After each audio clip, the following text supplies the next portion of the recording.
Please sir. नमस्ते, राधे राधे सभी को। एक बार राधे राधे कर दीजिए। Radhe Radhe. Radhe Radhe Radhe sir. Radhe Radhe sir. Radhe Radhe sir ji, Radhe. Radhe Radhe Radhe Radhe Radhe Radhe sir. Radhe Radhe Radhe. Sir.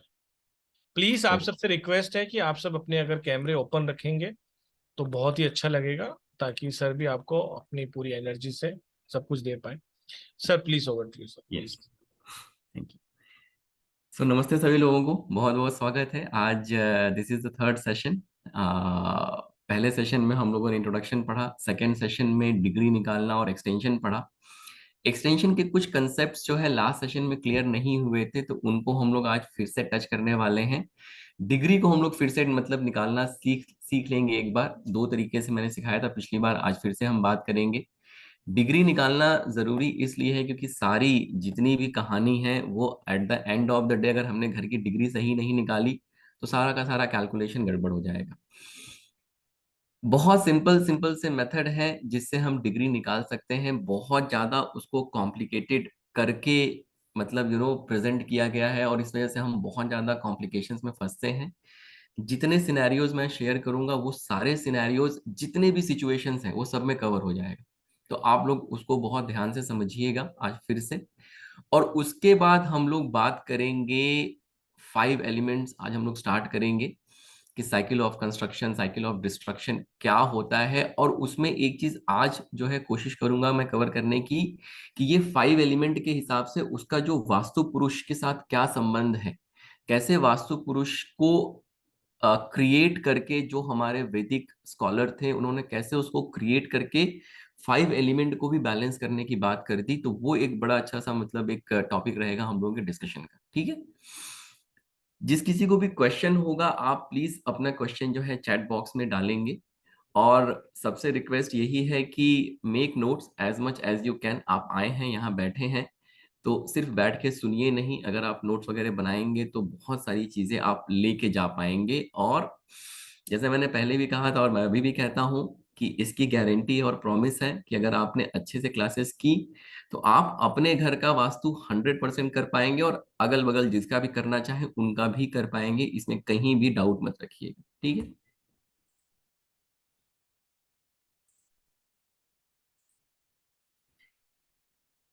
तो बात करते हैं कि जो हमें अपने घर का अगर मेजरमेंट लेना है तो हम अपने घर का मेजरमेंट कैसे ले सकते हैं, क्या कर सकते हैं। तो सबसे पहले क्या करते हैं, डायरेक्शंस को समझ लेते हैं, ठीक है। कि जो टोटल 16 डायरेक्शंस वास्तु में, जो 16 डायरेक्शंस की बात की गई है वो कैसे बनती हैं। सबसे पहले उनको समझते हैं। उनको समझने के बाद फिर हम लोग क्या करेंगे, डिग्री की बात करेंगे या डायरेक्शंस कैसे मार्क करना है। तो उसको मार्क करने के लिए सबसे पहले सेंटर मार्क करना पड़ेगा। तो सेंटर कैसे मार्क करेंगे, तो उसके लिए जो भी एक्सटेंशन वगैरह का क्राइटेरिया है या प्रोजेक्शन का क्राइटेरिया है, मिसिंग एरिया का क्राइटेरिया है, उनको समझना पड़ेगा, ठीक है।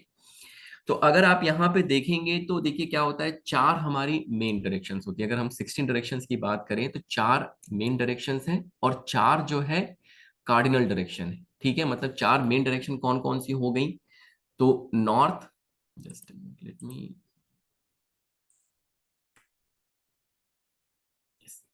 तो चार मेन डायरेक्शन जो है नॉर्थ, ईस्ट, साउथ और वेस्ट हो गई, ठीक है। ये 90 डिग्री, इनके बीच में हमेशा आपको 90 डिग्री का एंगल देखने को मिलेगा। और चार चार जो है कार्डिनल डायरेक्शन, मतलब जब अगर हम इसको 45 डिग्री पे डिवाइड करेंगे, ठीक है, तो यहां से नॉर्थ से ये हमारा नॉर्थ ईस्ट आ गया, साउथ ईस्ट आ गया, साउथ वेस्ट आ गया और नॉर्थ वेस्ट आ गया। नॉर्थ ईस्ट को हिंदी में हम ईशान कोण कहते हैं, साउथ ईस्ट को आग्नेय कोण, साउथ वेस्ट को नैऋत्य कोण और नॉर्थ वेस्ट को वायव्य कोण कहते हैं, ठीक है। और इनके बीच में कैसा है आपका 45 डिग्री का एंगल, आप यहाँ पे देख पाएंगे कि वी हैव 45 डिग्री का एंगल। तो इस तरीके से ये टोटल आपके ये मेन और सब डायरेक्शंस हो गए, जो टोटल आपके 8 डायरेक्शंस आपको मिल गए। अब इसके बाद क्या होता है, इसके बाद इन सब डायरेक्शंस के बीच में भी, मेन डायरेक्शन और सब डायरेक्शन के बीच में भी एक डायरेक्शन आता है। अगर उसको हम मार्क करेंगे, जब आप उसको मार्क करते हैं तो उसमें क्या किया हमने, ये टोटल जो है हमारा ये 90 डिग्री बना, ये जो है हमारा 45 degree, let me take red colour.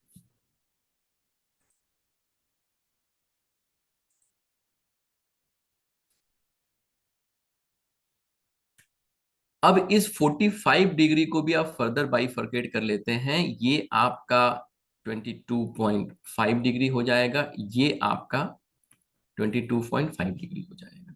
ठीक है, तो इस तरीके से सारे जगहों पे, यहाँ पे भी आपने कर लिया, यहाँ पे भी कर लिया, यहाँ पे भी कर लिया, यहाँ पे भी कर लिया। तो ये जैसे अगर हम नॉर्थ और नॉर्थ ईस्ट के बीच देखें तो हमें क्या मिलता है, नॉर्थ ऑफ नॉर्थ ईस्ट, जिसको हम NNE कहते हैं।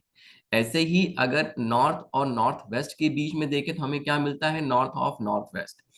ऐसे ही अगर हम यहाँ पे देखेंगे तो हमें क्या मिलेगा, नॉर्थ ईस्ट और ईस्ट के बीच की डायरेक्शन हो जाएगी ENE। ठीक है, तो इस तरीके से टोटल जो है आपकी 16 डायरेक्शंस जो है आप इस तरीके से मार्क कर सकते हैं।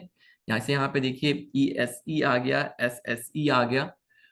अब ये आपने 16 डायरेक्शंस मार्क कर लिए, लेकिन कितना, अगर मैं नेक्स्ट क्वेश्चन आपसे ये पूछूं कि ठीक है आपने 16 डायरेक्शंस मार्क कर लिए, बट घर में अगर मैं उनको मार्क करता हूं तो क्या एग्जैक्टली exactly सिर्फ एक यही पॉइंट है जिसपे हमें 16 मतलब ये डायरेक्शन मार्क समझना है? जैसे मान लीजिए अगर मेरा यहाँ पे NNE आ गया तो क्या सिर्फ एक यही लाइन है जो NNE का है, या अगर यहाँ पे नॉर्थ ईस्ट मेरा आता है तो क्या सिर्फ एक ये पर्टिकुलर पॉइंट है जो नॉर्थ ईस्ट का है? तो नहीं, तो उनका अपना एक एरिया होता है। उस एरिया को कैसे डिफाइन करते हैं, तो हम क्या करते हैं, अब इसको फर्दर जो है बाइफरकेट करते हैं। फर्दर बाइफरकेट करके हमने क्या किया कि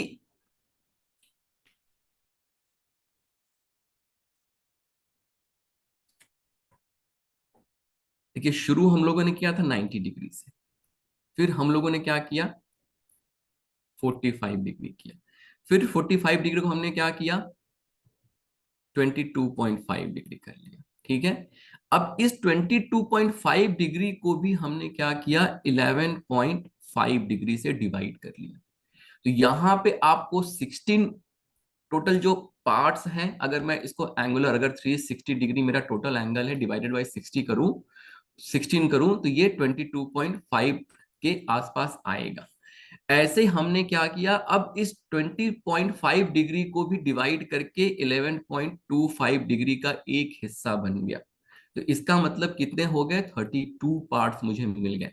तो अब ये जो जोन है इतना, ये मेरा नॉर्थ है, मतलब एक जो एंगल है, एक जो डिग्री है वो 22.5 डिग्री की ही होगी। नॉर्थ मेरा 22.5 डिग्री रिप्रेजेंट करेगा। ऐसे ही NNE मेरा 22.5 डिग्री रिप्रेजेंट करेगा। नॉर्थ ईस्ट मेरा 22.5 डिग्री रिप्रेजेंट करेगा।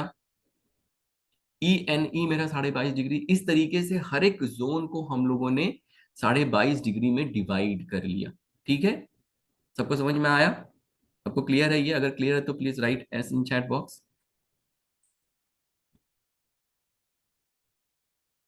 मेरे साथ बने रहिए, एक्टिव रहिए। By the end of the session आपको 100% डिग्री निकालने आ जाएगी। वेरी गुड, ठीक, बहुत बढ़िया। चलिए अब आगे बढ़ते हैं। ठीक है, तो इस तरीके से हमने घर में जो है 16 डायरेक्शंस जो है हमारे जोन के साथ उनको मार्क करना देखा कि कैसे वो सारे डायरेक्शंस बनते हैं, ये हम लोगों ने देख लिया अभी यहाँ पे। अब आगे बढ़ते हैं, तो इस तरीके से अगर आप देखेंगे तो ये जो टेबल है, आप चाहें तो इसकी पिक्चर ले लें, इस पूरे पेज का आप पिक्चर ले सकते हैं इफ यू वांट टू, जहां पे हमने सारे के सारे डायरेक्शंस बना रखे हैं और साथ में हर डायरेक्शन का क्या एंगल है। लाइक उसका देखिए मिड पॉइंट जो है 0 डिग्री है नॉर्थ का, ये 348.75 से 11.25 डिग्री तक जाता है। ऐसे ही नॉर्थ ऑफ नॉर्थ ईस्ट जो है उसका मिड पॉइंट 22.5 डिग्री है और ये 11.25 से 33.75 तक जाता है। ठीक है, इस तरीके से हमें उसको बाइफरकेट कर लेना है और इस तरीके से हमारे घर में जब भी हम किसी भी घर का वास्तु कर रहे हैं, इस तरीके से 16 डायरेक्शन हमारे घर में निकल के आ जाते हैं। ऐसे ही जो हम लोगों ने जितने भी, अब जो हम लोगों ने ये क्या कहते हैं, इसको जो 32 हिस्से में डिवाइड किया हुआ है, यहां से हमें क्या मिलता है, हमें 8 इंट्रेंसेस मिलते हैं। अगर आप देखेंगे, अगर ऐसे अगर आप देखेंगे नॉर्थ से ईस्ट की तरफ अगर आप जाएंगे तो ये 1 2 3 4 5 6 7 8, तो ये हमारा जो है एंट्रेंस हो गया। ऐसे ही अगर हम ईस्ट से अगर साउथ की तरफ जाए तो ये हमारे ईस्ट के 8 एंट्रेंसेस हो गए। तो इस तरीके से ये जो है आपके टोटल 8 एंट्रेंसेस भी आप अपने घर में मार्क कर रहे हैं। तो टोटल 32 आपने जो सेक्शंस बनाए वो आपके 32 एंट्रेंसेस हो गए। उसमें से कुछ एंट्रेंस ऑस्पिशियस होता है, कुछ एंट्रेंस इनऑस्पिशियस होता है। अगर हम ये मानते हैं, और हर डायरेक्शन में ऑस्पिशियस और इनऑस्पिशियस एंट्रेंस होता है। अगर आप ये कहते हैं कि मुझे नॉर्थ का घर मिल गया और बहुत अच्छा है, तो नॉट नेसेसरली कि नॉर्थ फेसिंग हाउस, सारे नॉर्थ फेसिंग हाउस अच्छे ही होंगे। कोई ये कहता है कि साउथ फेसिंग हाउस मत लो, बट नॉट नेसेसरली कि सारे साउथ फेसिंग हाउस जो है वो खराब होंगे। अगर साउथ फेसिंग हाउस आ रहा है, अगर वो ऑस्पिशियस एंट्रेंस में आ रहा है, तो आपको बहुत सारा पैसा, जितना सारा पैसा साउथ का घर देके जाएगा उतना पैसा और कोई भी एंट्रेंस देके नहीं जा सकता है। तो बेसिकली क्या है कि हर डायरेक्शन में कुछ ऑस्पिशियस एंट्रेंस होते हैं, कुछ इनऑस्पिशियस। कौन से ऑस्पिशियस एंट्रेंस है, कैसे उनको फाइंड आउट करना है, वो भी हम लोग समझेंगे। और अगर हमारा घर का एंट्रेंस इनऑस्पिशियस है, ऑब्वियसली उसको हम चेंज नहीं कर सकते हैं। अगर खुद का मकान है तो शायद चेंज कर दे, लेकिन अगर फ्लैट वगैरह है तो चेंज तो नहीं कर सकते हैं। तो कैसे उसकी रेमेडी वगैरह करेंगे वो भी हम लोग आगे मतलब पढ़ने वाले हैं। तो इस तरीके से आप देखेंगे कि एक ओवरऑल अगर हम सारी चीजों को अगर इकट्ठा करें, अगर मेरा ये घर है तो इसके ऊपर अगर मैं सारे डायरेक्शंस और सब कुछ अगर मार्क कर दूं प्रॉपर तरीके से, तो कुछ ये एक फाइनल जो है मेरा वो निकल के आता है। अब ये जो फाइनल निकल के आ रहा है, ये क्या करेगा, ये ईच एंड एवरी डायरेक्शन को प्रॉपरली हमने डिफाइन कर लिया, ईच एंट्रेंसेस को हमने प्रॉपरली डिफाइन कर लिया, प्लस हर डायरेक्शंस का कितना एरिया मेरे घर में है। जैसे मान लीजिए अगर मैं बोलूं एनएनई कहां से कहां तक है, तो मुझे दिख रहा है कि जो ये एनएनई है वो ये वाला हिस्सा है। तो ये जो हिस्सा है यहां से लेकर यहां तक, ये मेरा एनएनई का हिस्सा है घर में।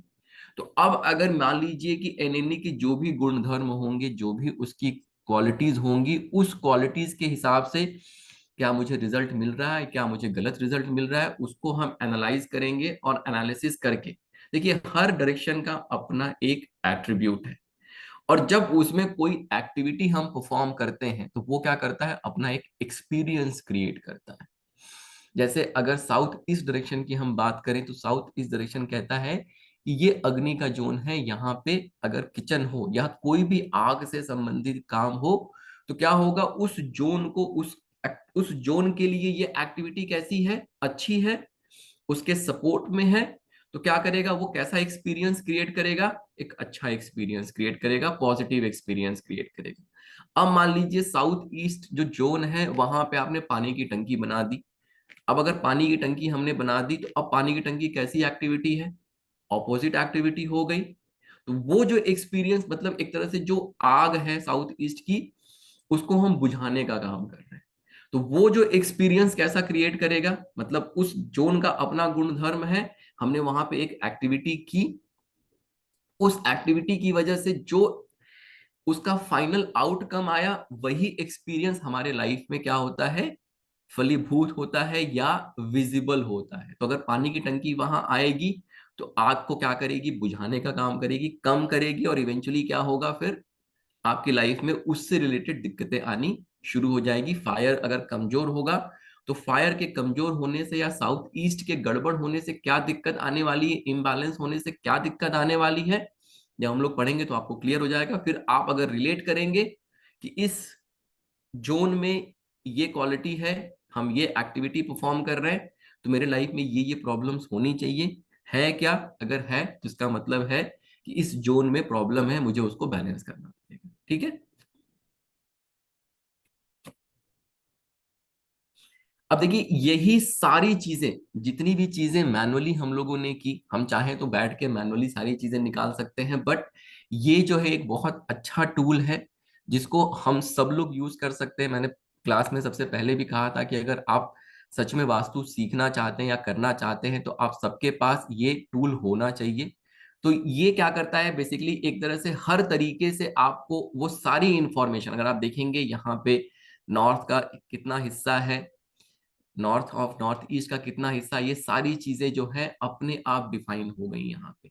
हमारा जो इंट्रेंस है, नॉर्थ के कौन कौन से इंट्रेंस है, कहाँ पे आते हैं, क्या लोकेशन है उनकी, वो भी सारा का सारा डिफाइन हो गया। ठीक है, तो इस तरीके से तो ये क्या करेगा, जब आपने अपने घर का सेंटर मार्क कर लिया, जब आपने अपने घर की डिग्री निकाल ली, तब इस शक्ति चक्रा को लेना है और उसके ऊपर कैसे उसको प्लेस करेंगे, आज हम लोग वो भी सीखेंगे।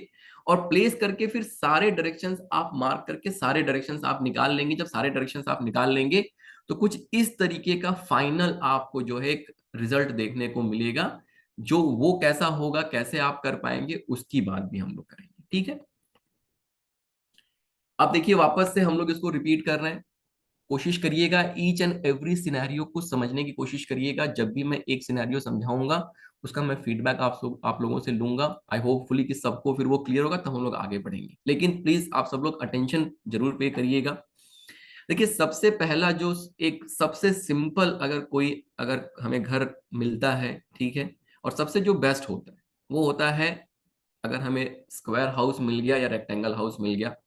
स्क्वायर हाउस या रेक्टेंगल हाउस अगर मिलता है तो उसका सेंटर निकालना बहुत इजी है। ठीक है, कभी भी हमें अगर किसी घर का सेंटर निकालना है तो हम क्या करेंगे, जो उनके डायगोनल एक्सिस है, जैसे अगर आप देखेंगे यहां से इनको मिला दिया गया और यहां से इसको मिला दिया गया, और इसका जो इंटरसेक्शन पॉइंट आएगा वो इंटरसेक्शन पॉइंट क्या है, मेरा सेंटर है घर का। बहुत सिंपल है। ठीक है, अगर स्क्वायर है हाउस या रेक्टेंगल है तो ये बहुत सिंपल है। आपने डायगोनल एक्सिस मिलाया और आपको घर का सेंटर मिल गया, वो आपका ब्रह्म स्थान हो गया। और ब्रह्म स्थान से फिर हम बाकी की चीजें डिफाइन कर सकते हैं। ठीक है, यहाँ पे हमने शक्ति चक्र रख दिया और उसके हिसाब से अगर डिग्री निकाल ली है तो एंगल निकाल के हम अपने पूरे घर को मार्क कर लेंगे। और फिर हमें जब जोन मिल जाएगा तो उसके हिसाब से उसके गुण धर्म देख के अपने लाइफ को उससे रिलेट करके देखेंगे कहाँ पे प्रॉब्लम है, कहाँ पे एक्सटेंशन है, कहाँ पे मिसिंग एरिया है, और उसके हिसाब से हम बाकी का काम करेंगे। ठीक है, तो ये सबसे आसान था। अब लेकिन इन प्रैक्टिकल और रियल लाइफ ऐसा तो होगा नहीं। हम लोग जिनके पास प्लॉट्स हैं, अब वो भी आज के डेट में प्लॉट्स ऐसे तो है नहीं कि प्रॉपर एकदम क्या कहते हैं प्लानिंग के साथ बना हुआ है। किसी का प्लॉट एक्सटेंडेड है, किसी का प्लॉट उसमें मिसिंग एरिया है। तो उन चीजों को कैसे हमें देखना है, अब हमें उसको समझना पड़ेगा। हम मैक्सिमम लोग जो है अपार्टमेंट्स में रहते हैं, शहरों में मैक्सिमम लोग अपार्टमेंट्स में रहते हैं। अब अपार्टमेंट कभी भी आपके स्क्वायर नहीं होते हैं। जो बिल्डिंग बनती है उसमें कहीं बालकनी निकली हुई है, कहीं कुछ निकला हुआ है, कहीं पे किसी चीज को कम करके दूसरे का घर आया हुआ है। तो अब वो जो पूरा का पूरा पोर्शन है, अब वो हमेशा इरेगुलर शेप ही आपको मिलेगा। तो कैसे उस इरेगुलर शेप को हमें देखना है, कैसे उस पे काम करना है, उसको समझने की कोशिश करेंगे हम। तो पहला जो एग्जाम्पल लेंगे हम लोग, देखिए सबसे पहले हम लोग जो ले रहे हैं वो प्लॉट को ले रहे हैं। ठीक है, और हमेशा जो है कि कभी भी अगर आप एक्सटेंशन पे और अगर मिसिंग एरिया पे काम कर रहे हैं, 50% रूल जो है, मैंने आपको पिछले क्लास में भी बताया था कि 50% रूल को हमेशा हम लोग याद रखेंगे।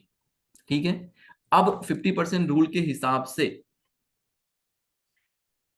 अगर अब हम बात करते हैं सबसे पहले प्लॉट की। अभी आप अपने घर को भूल जाइए, सिर्फ और सिर्फ प्लॉट पे फोकस करिए। किसी का अगर बाउंड्री वॉल बना हुआ है, उसमें अगर एक्सटेंशन है या उसमें अगर मिसिंग एरिया है तो उसको हम कैसे समझेंगे, अब उसको समझने की कोशिश करते हैं। जैसे एक एग्जाम्पल मैंने यहाँ पे लिया हुआ है, हाइपोथेटिकल एक एग्जाम्पल मान लीजिए ले लिया। ठीक है, अब यहाँ पे आप देख रहे हैं कि ये टोटल जो है ये 40 फीट का है और ये जो है 32 फीट का है। ठीक है, ये एक प्लॉट है ये। अब इस प्लॉट में अगर आप समझने की हम कोशिश करें तो अगर 40 माइनस 32 अगर हम करेंगे तो कितना आएगा, 8 फीट आएगा। ठीक है, तो जिस पोर्शन में एक्सटेंशन है, मतलब एक तरह से अगर हम देखें यहाँ पे ये भी 32 फीट का हो गया। तो सबसे पहला काम आपको क्या करना है, सबसे पहला आपको काम ये करना है कि जो भी आपको कहीं पे एक्सटेंशन या कहीं पे आपको मिसिंग जो भी मिल रहा है, हमेशा आपको प्रोजेक्शन ही मिलेगा। जितना बड़ा आप स्क्वायर या रेक्टेंगल बना सकते हैं उस प्लॉट में, सबसे पहले आपको वो करना है। अगर मैं अब इस प्लॉट में अगर मैं रेक्टेंगल या स्क्वायर बनाना चाहूं तो सबसे बड़ा तो देखिए यही बन सकता है ना, मतलब सॉरी, सबसे बड़ा जो मैंने डॉटेड लाइन यहाँ पे खींची, सबसे बड़ा यही बन सकता है। इससे बड़ा तो नहीं बन सकता। अगर मुझे स्क्वायर या रेक्टेंगल बनाना है तो सबसे पहले मैंने अपने प्लॉट को स्क्वायर या रेक्टेंगल कर लिया। अब क्या हुआ कि ये जो पोर्शन है, दिस पोर्शन, ये पोर्शन मेरा एक्सटेंशन है या मेरा मिसिंग एरिया है, that I need to find out. क्योंकि मैंने स्क्वायर तो बना लिया, अब इससे बड़ा स्क्वायर मैं बना नहीं सकता हूं, ठीक है। तो मैंने उसके लिए क्या किया कि जो ये जिस पे एक्सटेंशन है मैं उसको देखता हूं। तो यहां पे ये 32 फीट हो गया और ये 8 फीट हो गया। अब सिंपल सा रूल ये है कि जो ये 32 फीट है, 50% रूल के हिसाब से इसका हम 50% निकालेंगे। 32 ऑफ 50%, ठीक है। क्या आएगा? 16 फीट आएगा। जिस पे हमें देखना है एक्सटेंशन, उस वॉल पे जितना एरिया हमें स्क्वायर के अंदर मिल रहा है वो हम देखेंगे कि वो कितना है और उसका 50% निकालेंगे। जैसे यहाँ पे अगर हमें 32 फीट मिल रहा है तो 32 फीट का 50% कितना हुआ? 16 फीट हुआ। अब सिंपल सा रूल ये है कि ये जो 16 फीट मिला और जो ये 8 फीट का एक्सटेंशन है, अगर ये जो भी एक्सटेंडेड पोर्शन है अगर ये इससे छोटा है, 8 इज लेस देन 16 फीट, जो भी एक्सटेंडेड पोर्शन है अगर ये इससे छोटा है तो ये एक्सटेंशन क्रिएट करेगा। समझ गए? मैं फिर से रिपीट करता हूं कि जो एक्सटेंशन एक्सटेंडेड पोर्शन है इस वॉल का 50% से अगर ये छोटा है, यहाँ पे 16 फीट मिला मुझे, इस वॉल का 50%, 16 फीट जो है, जो 8 फीट है वो 16 फीट से छोटा है। मतलब मेरा जो एक्सटेंडेड पोर्शन है वो जिस वॉल पे मैं हूं उस वॉल के 50% के वॉल के लेंथ से छोटा है, तो वो मेरा एक्सटेंशन क्रिएट कर रहा है। सबको क्लियर हुआ ये? अगर क्लियर हुआ तो यस लिखेंगे चैट बॉक्स में ताकि मुझे समझ में आए, हम लोग आगे बढ़े।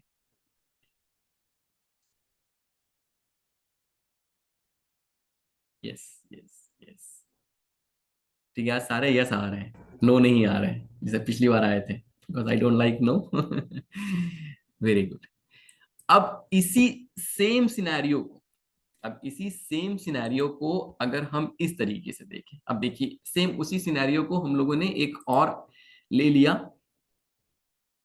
अब जैसे मान लीजिए कि दिस इज योर प्लॉट, ठीक है, ये आपका प्लॉट है। बेसिकली अगर आप देखेंगे तो आपका प्लॉट कैसा है, ये आपका प्लॉट है, मतलब like this line here, this line, this and this, ये आपका प्लॉट है। जो रेड कलर का मैंने मार्क किया हुआ ये आपका प्लॉट है, ठीक है।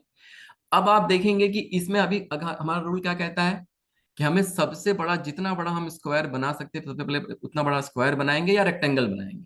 अब अगर मैं यहाँ पे स्क्वायर या रेक्टेंगल बनाना चाहूं तो इससे बड़ा तो नहीं बना सकता, जो ये मैंने 20 बाई 20 का बनाया है ना। ठीक है, तो ये 20 का जो है, मतलब जो मुझे लेंथ मिली है ये 20 फीट का मुझे लेंथ मिल गया।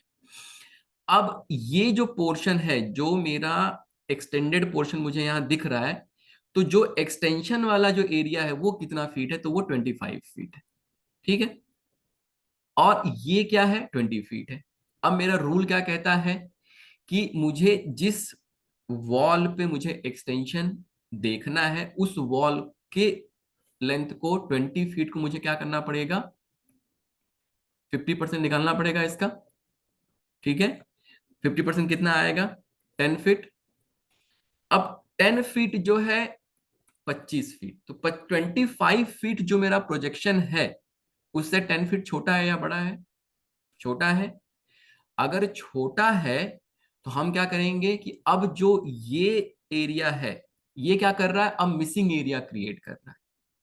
ये क्या कर रहा है, ये अब एक्सटेंडेड क्रिएट नहीं कर रहा है, ये क्या कर रहा है, मिसिंग एरिया। मतलब इस पोर्शन को मैं अपने घर का हिस्सा मानूंगा और इस वॉल पे इस वॉल पे मैं कोई ना कोई रेमेडी करूंगा ताकि मेरा जो मिसिंग पोर्शन है, जो मेरा मिसिंग एरिया है, इसमें जितने भी जोन आएंगे उनकी स्ट्रेंथ कम रहेगी, उसको मैं इंप्रूव करने का काम करूंगा, ठीक है। क्योंकि देखिए कैसा है ना, इतने बड़े पोर्शन को हम नहीं छोड़ सकते अपने घर में, ये बहुत बड़ा एरिया। अगर आप लैंड पे, फिजिकल लैंड पे जाएंगे, देखिए इसके पीछे लॉजिक क्या है, इसके पीछे लॉजिक ये है कि थोड़ा सा निकला हुआ है, छोड़ दो उसको, एक्सटेंशन मान लो, सीधा कर लो। क्योंकि थोड़ा सा लैंड हमने छोड़ा, उस पर पेड़ वेड़ लगा दिया, कुछ ऐसा कर लिया, उसको मेटल की स्ट्रिप वगैरह से कट कर लिया, तो क्या है कि उतना अगर लैंड मैंने नहीं भी यूटिलाइज किया तो मुझे अच्छा खासा लैंड मिल रहा है, तो इसलिए मैंने इसको इस वाले एग्जाम्पल में मैंने क्या किया, मैंने एक्सटेंशन मान लिया। ठीक है, फिर देखिए प्रैक्टिकली समझिएगा। लेकिन यहाँ पे क्या है, यहाँ पे अगर मैं इस एरिया को देखूं और मैं इस एरिया को देखूं, तो ये जो एरिया है ऑलमोस्ट 70% के आसपास मेरे टोटल एरिया का है। अब आप सोच के देखिए कि आप 70% छोड़ देंगे? नहीं छोड़ेंगे ना भाई, कंस्ट्रक्शन वगैरह तो करना पड़ेगा ना। फिजिकल लैंड में इतना एरिया में मैं कंस्ट्रक्शन कर रहा हूँ और ये मैं पूरा छोड़ दूं कि नहीं भाई ये एक्सटेंडेड है, तो ये तो फिजिकली पॉसिबल नहीं है, लॉजिकली पॉसिबल नहीं, अगर देखा जाए तो इतना बड़ा लैंड छोड़ नहीं सकते। तो हमने क्या किया कि फिर जो रूल बनाया ऐसा बनाया कि हमें एक बॉटम लाइन मिल जाए कि भाई ये एक्सटेंशन में लेना है या प्रोजेक्शन में लेना, और इससे फायदा क्या होगा कि कितना लैंड मैं छोड़ रहा हूं। ठीक है, तो उसके हिसाब से अब क्या हुआ कि जो सेंटर पॉइंट है, अब हमने इसको क्या किया, मिसिंग एरिया माना, और मैंने जो सेंटर पॉइंट निकाला फिर वो यहां से निकाला। ठीक है, मतलब मैंने पूरे, अब ये एक तरह से सिर्फ 20 और 20 का नहीं रह गया ये, अब ये पूरा 45 फीट का प्लॉट बन गया मेरा, और उसके हिसाब से मैंने सेंटर निकाला। अब ये जो भी जोन यहाँ पे आएंगे मिसिंग जो भी होंगे उनको फिर हम उसकी रेमेडी करेंगे, उसको इंप्रूव करेंगे। ये सबको क्लियर हुआ? Again right yes in chat box. Very good, yes yes yes yes, बहुत अच्छी बात है, बहुत अच्छी बात है। एक भी नो नहीं आ रहा, इसका मतलब है कि समझ में आ रहा है सबको। ठीक है, तो ये जो है हमने एक एग्जांपल लिया एक्सटेंशन का और मिसिंग का। ठीक है, आगे बढ़ते हैं। अब जैसे ये वाला एग्जांपल है, अब ये एग्जांपल देखते ही आपको क्या समझ में आ रहा है, मिसिंग है कि एक्सटेंडेड है? लिख सकते हैं आप लोग चैट बॉक्स में कि मिसिंग है कि एक्सटेंडेड है।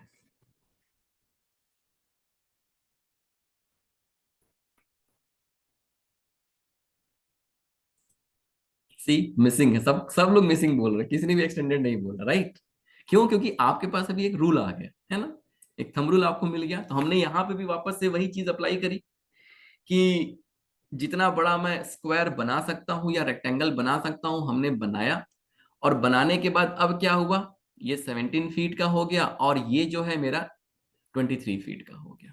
अब रूल क्या कहता है कि इस 17 फीट का 15% लेंगे तो 8.5, और 8.5 में, अब 8.5 जो 23 फीट मेरा जो प्रोजेक्शन है उससे 8.5 क्या है, छोटा है।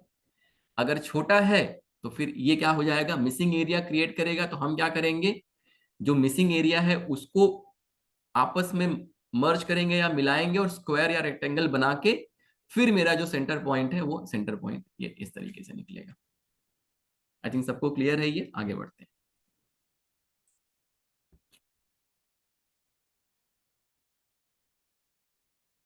ये वाला जो मैंने लिया हुआ एग्जांपल ये क्या करेगा, ये एक्सटेंशन क्रिएट कर रहा है या मिसिंग एरिया क्रिएट कर रहा है? Please right in chat box. नहीं मैंने लिखा तो है, सही बात है, बट स्टिल लॉजिकल समझ में तो आना चाहिए।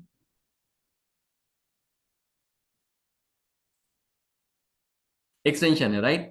Because it's very simple. Again जो हमने थंब रूल पढ़ा हुआ है कि ये 17 फीट का हो गया और ये 5 फीट का हो गया। अब 17 फीट का जो टोटल अगर 15% में निकालूं तो 8.5 हो जाएगा। 8.5 जो है वो 5 फीट से क्या है, बड़ा है। तो अगर 5 फीट से बड़ा है तो ये जो एरिया है वो क्या कर रहा है आपका, फिर एक्सटेंशन क्रिएट कर रहा है। ठीक है, हमने स्क्वायर या रेक्टेंगल बनाया, और बनाने के बाद अब हमने फाइंड आउट किया कि ये एरिया जो मेरा एक्सटेंशन क्रिएट कर रहा है। तो अब इसमें जो भी देखिए, एक्सटेंशन का मतलब ये नहीं है कि हम उसको छोड़ रहे हैं, या मिसिंग का मतलब ये नहीं कि उसको हम पकड़ रहे हैं, बट द पर्पज इज कि जब मैं अपने 16 डायरेक्शन इस तरीके से मार्क करूंगा तो अब क्या होगा कि कौन सा जोन, जैसे अगर मैं एक्सटेंशन बोल रहा हूं तो मान लीजिए अगर कोई डायरेक्शन यहां पे आती है तो अब इसकी स्ट्रेंथ बहुत ज्यादा बढ़ गई। जब भी कभी कोई जोन बढ़ता है या घटता है तो वो अपना नेगेटिव इंपैक्ट देता है। ठीक है, कभी कभी होता है कि नॉर्थ ईस्ट थोड़ा बढ़ा हुआ अच्छा होता है, लेकिन अगर बहुत बढ़ गया तो वो फिर गड़बड़ काम कर देता है। ठीक है, तो हम जो ये कोशिश कर रहे हैं वो ये कर रहे हैं कि भाई हमें पहले समझना है कि एक्सटेंशन है कि मिसिंग है, उसके हिसाब से हम सेंटर मार्क करेंगे। सेंटर मार्क करने के बाद डिग्री निकालेंगे। डिग्री निकालने के बाद हमने 16 डायरेक्शंस मार्क कर ली, और 16 डायरेक्शंस मार्क करने के बाद हमने क्या किया, हमने जो है अब देखा कि कौन सा जोन बड़ा है, कौन सा जोन छोटा है, उसके हिसाब से फिर 5 एलिमेंट की थ्योरी के हिसाब से उनको बैलेंस करेंगे। ठीक है, नेक्स्ट चलते हैं। हमें कभी कभी ऐसे प्लॉट भी मिल सकते हैं, ठीक है, जो इधर से भी बड़ा हो, इधर से भी बड़ा हो। देखिए, अब फिर से रूल नहीं भूलना है, जो हमारा रूल जो हमने पढ़ा है, अगर उस रूल के हिसाब से हम लोग चलेंगे तो 100% जो है मतलब सॉल्यूशन निकाल सकते हैं। तो अब अगेन ऐसा अगर कोई प्लॉट मिल गया, मतलब ये आपका प्लॉट है, देखिए मतलब इस तरीके से ये प्लॉट जो है एकदम से ही मतलब दोनों डायरेक्शन से बढ़ा हुआ है, ठीक है, ये इस तरीके का प्लॉट है, ये ऐसा कुछ प्लॉट मिल गया आपको, ठीक है। अब इसका वास्तु करना है तो कैसे करेंगे, तो सबसे पहले हमें क्या करना है, हमें ये देखना है कि हम कितना बड़ा स्क्वायर बना सकते हैं। स्क्वायर या रेक्टेंगल जो भी हमें बनाना है, हम कितना बड़ा बना सकते हैं इस प्लॉट में, अगेन सेम वही रूल अप्लाई करना है।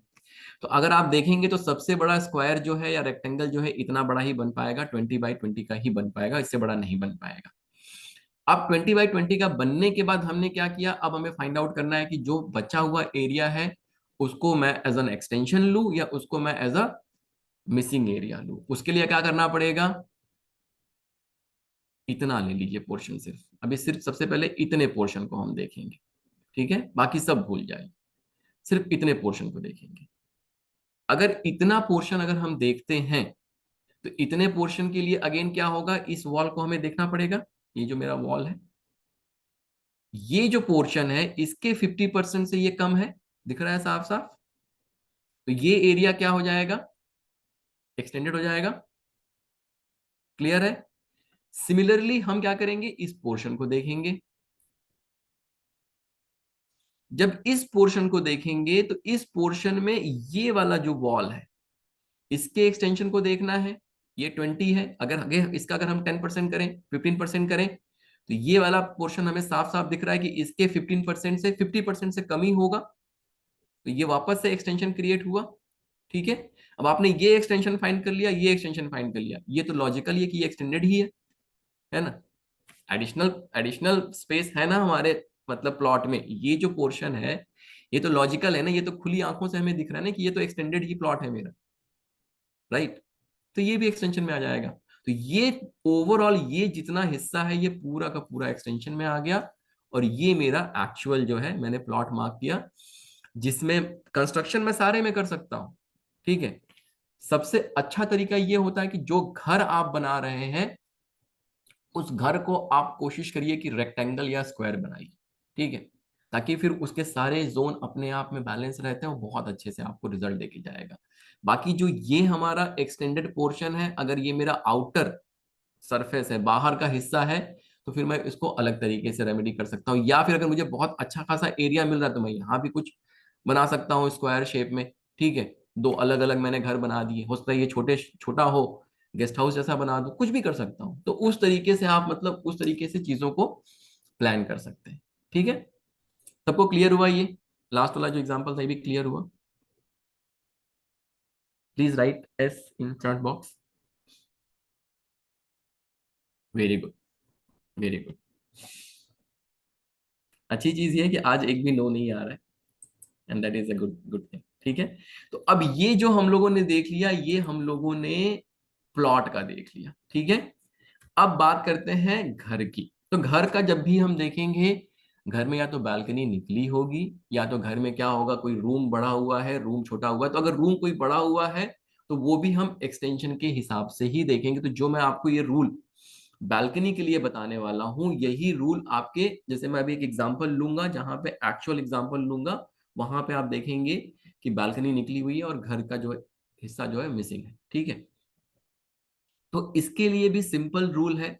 सिंपल रूल ये आपको अप्लाई करना है कि जिस वॉल पे है ये, ठीक है, बालकनी जिस वॉल पे, हमें उस वॉल को देखना है और बालकनी की लेंथ देखनी है। अब यहाँ पे 50% रूल अप्लाई होगा, लेकिन 50% इसका नहीं निकालना है। हमें क्या करना है, इस पूरे वॉल का हमने 50% निकाला।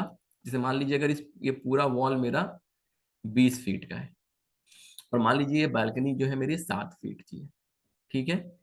तो अब ये जो 20 फीट का जो वॉल है उसका 50% कितना होगा? 50% ऑफ 20 फीट मतलब 10 फीट। तो ये अगर मेरा बालकनी अगर 10 फीट से छोटा है तो ये क्या करता है? एक्सटेंशन क्रिएट कर रहा है। अगर ये बालकनी 10 फीट से बड़ा है, मतलब अगर यही बालकनी मेरी यहां तक हो जाती, तो अब मैं इसको मिसिंग एरिया मानने लगता हूं। इसको मैं फिर इस तरह से करके, और फिर मेरा आप सेंटर जो है कहीं ना कहीं बदल जाता। ठीक है, मैं फिर से रिपीट करता हूं कि जिस वॉल पे ये है बालकनी मेरा,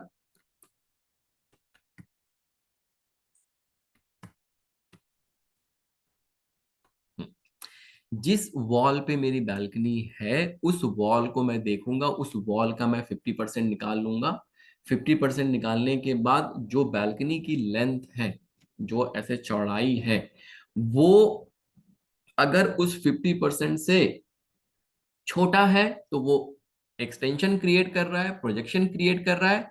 अगर 50% से ज्यादा है तो वो क्या कर रहा है? मिसिंग एरिया क्रिएट कर रहा है। तो यहाँ पे अगर आप देखेंगे, ये 10 फीट, अगर इसकी हाफ लेंथ जो है वो 10 फीट आ रही है। 10 फीट मतलब कहाँ तक आएगा? Just a minute. 10 फीट मतलब यहां तक आ गया। तो ये 7 फीट जो है 10 फीट से छोटा है, तो इसलिए क्या कर रहा है? ये एक्सटेंशन क्रिएट कर रहा है। सबको क्लियर हो गया ये? अगर क्लियर हो गया है तो फिर आप उसको यस लिखिए प्लीज चैट बॉक्स में।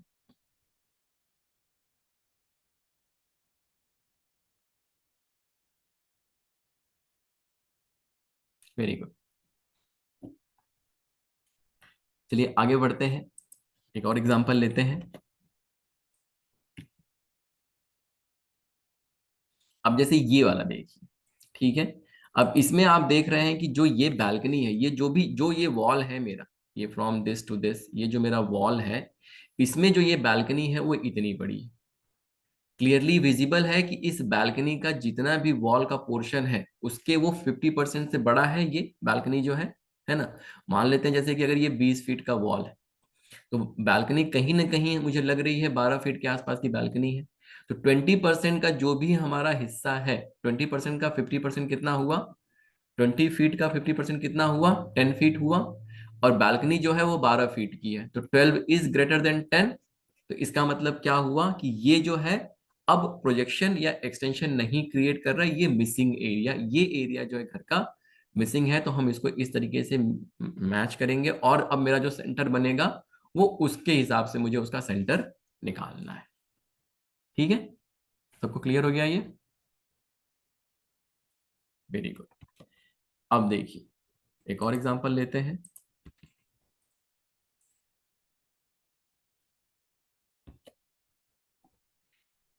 ऐसा भी होगा कि जहां पे आपका बाउंड्री वॉल है और उसके बाद घर बना हुआ है, मतलब जैसे ये आप देखेंगे, ये आपका आउटर पेरीफेरी है, ठीक है।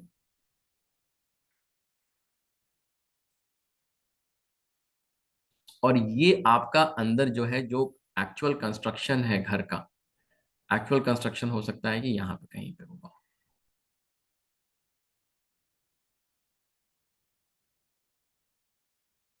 ठीक है। अब देखिए क्या करना है, जब भी आप घर का वास्तु करेंगे, आपके यहाँ पे दो सेंटर पॉइंट निकलेंगे।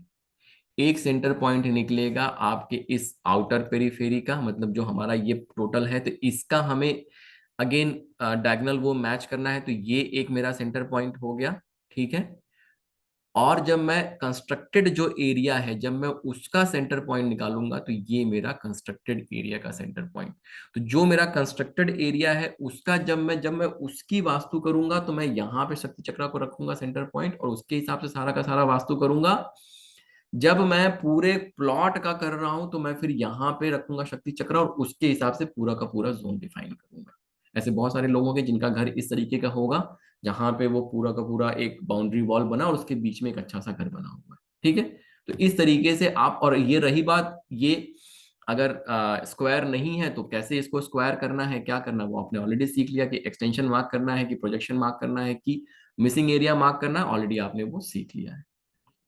तो आई होप कि अभी आप लोगों को यहां तक टिल दिस पॉइंट आपको किसी भी घर का एक्सटेंशन या मिसिंग एरिया मार्क करना आ गया है। अगर आ गया है तो please write yes in chat box and now we will move to degree कैसे निकालते हैं।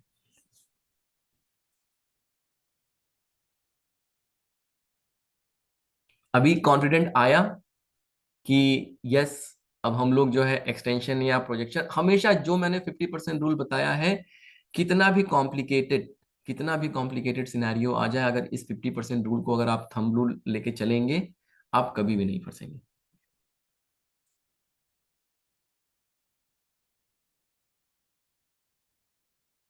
ठीक है, अब आगे बढ़ते हैं।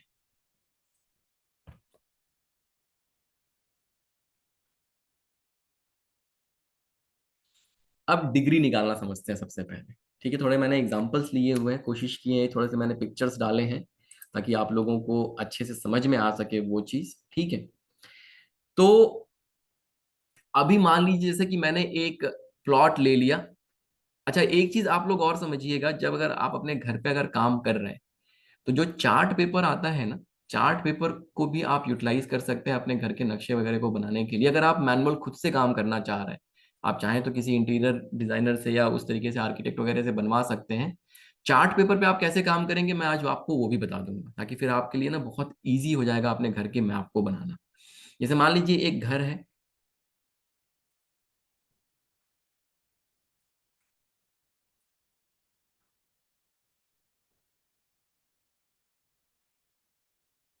कुछ इस तरीके का, एक मान लीजिए आपने एक ऐसे प्रॉपर रेक्टेंगल, स्क्वायर, जो भी आप समझ सके, ठीक है, इस तरीके से आपने घर ले लिया। हमें क्या करना है सेंटर निकालने के लिए, हमने अभी रूल क्या पढ़ा कि इस तरीके से हमने जो डॉटेड तरीके लाइन से डायगोनल एक्सिस को हम मैच कर लेंगे और ये हमारा सेंटर पॉइंट निकल जाएगा। ठीक है, ये सबको क्लियर होगा मेरे हिसाब से। देखिए यहाँ पे मैंने डोर मार्क किया हुआ है, ये जो आपको पोजीशन दिख रहा है घर का, मान लीजिए कि ये आपके घर का मेन डोर है, this is the main door. हम मेन डोर की बात कर रहे हैं, घर के अंदर किसी डोर की बात नहीं कर रहे। ये आपका हाइपोथेटिकली मान लीजिए कि this is one of your house जिसका आपको डिग्री निकालना है, और आपका घर जो है luckily it's all square shape. ठीक है, वहां पे कोई प्रॉब्लम नहीं है आपको। तो आपने क्या किया, सेंटर पॉइंट आपने इस तरीके से डायगोनल एक्सिस को मैच करते हुए सेंटर पॉइंट निकाल लिया। इसके बाद हम क्या करेंगे, इसके बाद हमें करना ये है कि हमें अपने कंपास को, या तो आप फोन ले सकते हैं, या तो आप बहुत अच्छे अच्छे कंपास आते हैं मार्केट में, आप वो भी खरीद सकते हैं। तो फोन से भी निकालना सिखाऊंगा और ऐसे ही निकालना भी सिखाऊंगा। ठीक है, अपने कंपास को आप लेके अपने घर के सेंटर में, जो ये आपके घर का सेंटर है, अब आप यहां खड़े हो गए, यहां फिजिकली आपको जाना है। ठीक है, अपने घर के सेंटर में आप फिजिकली जाएंगे और जाके उस कंपास को रखना है, अपने फोन को रखना है। कैसे रखना है अगले पिक्चर में वो क्लियर हो जाएगा आपको। ठीक है, बट आपको फिजिकली लमसम अपने घर का एक सेंटर देख लीजिए कहाँ पे आता है, और वहां पे आप फिजिकली अब चले गए। जाने के बाद आपने क्या किया, आप यहाँ पे खड़े होके आप फोन को रखेंगे। कैसे रखना है मैं बताने वाला हूँ अगले अगले स्लाइड में या अगले पेज पे। यहाँ पे भी खड़े होके, फिर आप यहाँ पे भी चाहे तो खड़े होके एक एक बार निकाल लीजिए, और यहाँ पे खड़े होके, मतलब आपने 3 ऐसे पॉइंट्स ले लिए। इनका आप एवरेज भी ले सकते हैं इफ यू वांट टू, अगर आप बहुत ऐसे एक्यूरेट होना चाहते हैं। अगर आपने सिर्फ एक सिंगल पॉइंट लिया है, और ये मेक श्योर करना है कि आसपास ऐसा कोई जैसे मैग्नेट ना हो या कुछ ऐसे मेटल वगैरह ना हो, क्योंकि फिर नहीं तो फिर वो क्या करता है, डिस्टर्ब करता है, आपके कंपास को डिस्टर्ब करता है। तो अब आप अपने सेंटर में चले गए। सेंटर में जाने के बाद आपको क्या करना है, कुछ इस तरीके से, देखिए आप अगर ध्यान देंगे,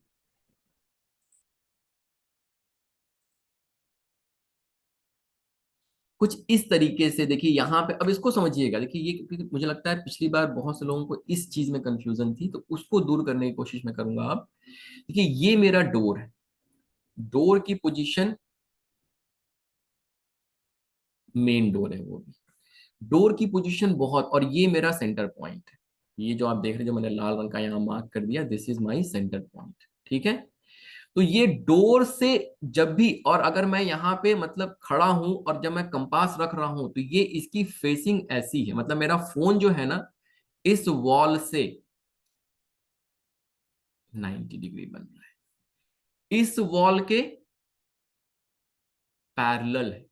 यहां पे अगर आप देखेंगे तो मेरा फोन जो है इस वॉल के पैरेलल है, इस वॉल से 90 डिग्री बन रहा है। बहुत ध्यान देने की जरूरत है। और किस वॉल से? जिस वॉल पे डोर है। अगर मेरा डोर यहां पे होता तो ये फोन मैं इस तरीके से रखता और यहां से फिर ये 90 डिग्री बनाता। ठीक है। तो हमें डोर किस वॉल पे, सिर्फ वो देखना, हमें ये नहीं देखना है कि हमारा फोन अब ऐसे डोर की तरफ फेस कर रहा है। ठीक है। मैं फिर से एक बार रिपीट करूंगा। तो कहने का मतलब ये जो मेरा सेंटर लोकेशन है, यहां पे मैं पहुंच गया। सेंटर लोकेशन पे पहुंच के मैंने फोन अपने हाथ में, मैं इस तरीके से भी पकड़ सकता हूं।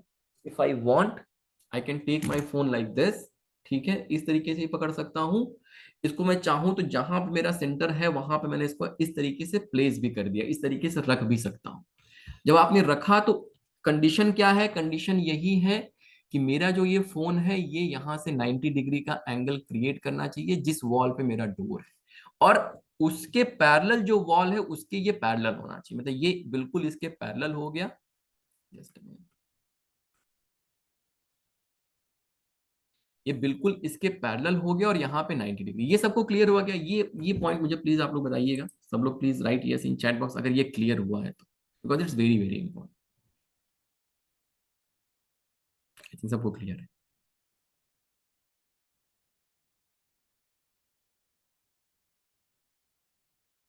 देखिए बोथ साइड अगर डोर होता है तो आपका मेन डोर कौन सा है? कोई एक ही डोर आपका मेन डोर होगा। घर के दो मेन डोर नहीं होते हैं। मेन डोर हमेशा एक ही होता है। और अगर आपके घर में दो मेन डोर है तो वो गड़बड़ है, उसको सही करना चाहिए। एक आप अपने सबकॉन्शियस माइंड से कहिए कि this is my main door.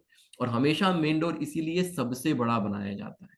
बाकी के जितने, जैसे आप हो सकता है कि आपके घर में दो डोर हो, एक डोर सामने हो एक डोर पीछे हो, ठीक है, लेकिन जो पीछे वाला डोर है फिर वो छोटा बनाया जाता है। हम अपने आप से ये कहते हैं कि this is my main door, है ना। तो वो चीज जो है, तो मेन डोर हमेशा सबसे बड़ा बनाया जाता है कंपेयर टू जितने भी घर में बाकी के और डोर होते हैं। तो जिस वॉल पे आपका मेन डोर है, ये वॉल जो है इस पे आपका,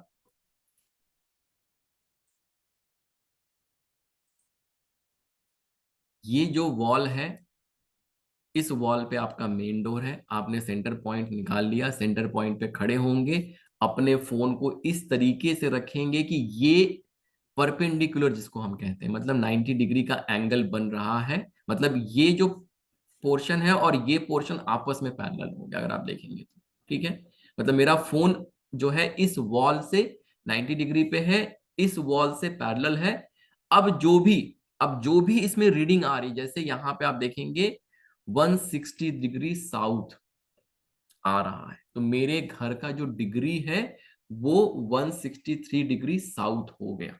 अगर इसी चीज को अगर हम कंपास से करना चाह रहे हैं, जैसे देख लीजिए, मान लीजिए आपने कंपास यूज किया, जैसे देखिए ये सिल्वा का कंपास है मेरे पास, ठीक है, और बहुत एक्यूरेट ये रिजल्ट देता है। जो 300-400 रुपए के कंपास मिलते हैं दैट इज नॉट गुड। 500-700 के कंपास अच्छे नहीं होते हैं।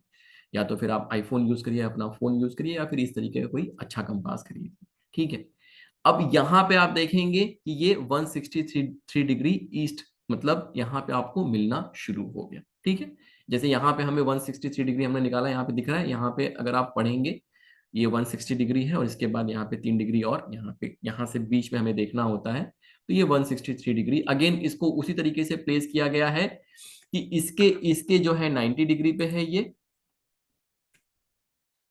यहां से अगर मैं एक लाइन खींचूं तो ये जो है ये 90 डिग्री पे है और ये इसके पैरेलल है। ठीक है, तो हमेशा आपको इस तरीके से प्लेसमेंट करनी है। ये आपका पैरेलल हो गया और ये 90 डिग्री पे हो गया। क्यों? ये जो डोर है मेरा, दिस इज माई डोर। ठीक है, आई होप सबको अभी ये चीज क्लियर हो गया कि मुझे अपने फोन को या कंपास को प्लेस कैसे करना है सेंटर लोकेशन पे। And this is my centre location. ठीक है, सबको आई थिंक ये चीज क्लियर हो गया। हम आगे बढ़ते हैं।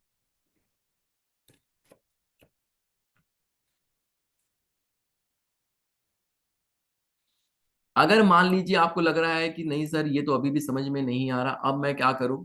ठीक है, ये डिग्री कैसे क्या करेंगे? तो सेम प्रोसेस फिर से फॉलो करना है। सेंटर पॉइंट आपने निकाला, सेंटर पॉइंट निकालने के बाद दूसरा मेथड ये होता है कि आप जो है N0 फाइंड करिए। मतलब आप खड़े हो गए, आपने अपने फोन को ऐसे टर्न करना शुरू किया। अब यहाँ पे 90 डिग्री इसका उसका सारा चक्कर खत्म हो गया। ठीक है, आपको सिंपल सी रिक्वायरमेंट इतनी ही है, अपने घर के सेंटर में आप चले गए, सेंटर में आपने अपने घर का सेंटर लोकेशन मार्क कर लिया, आप उस सेंटर लोकेशन पे फिजिकली जाके खड़े हो गए। आप अपना फोन लेके गए, वहां पे खड़े हो गए, या कंपास लेके गए, आप खड़े हो गए। इसके बाद जो नेक्स्ट रिक्वायरमेंट है वो ये है कि उस सेंटर लोकेशन पे जब अपना आप फोन रखते हैं तो उसको इस तरीके से टर्न करते रहिए कि आपको फाइनली जो है N0 दिखना शुरू हो जाए। ठीक है, आपको क्लियर है ये कि अगर आप डिग्री निकाल नहीं समझ पा रहे हैं कि मैं फोन कैसे रखूं, 90 डिग्री पे कैसे रखूं, क्या करूं, तो आपने सिंपली क्या किया, 0 डिग्री N निकाल लिया। ठीक है, मतलब आपने फोन को इस तरीके से रखा सेंटर लोकेशन पे जाके कि आपको डोर के रेस्पेक्ट में 0 डिग्री कहां पे है मेरा, वो मिल गया। ठीक है, ये सबको क्लियर हुआ क्या?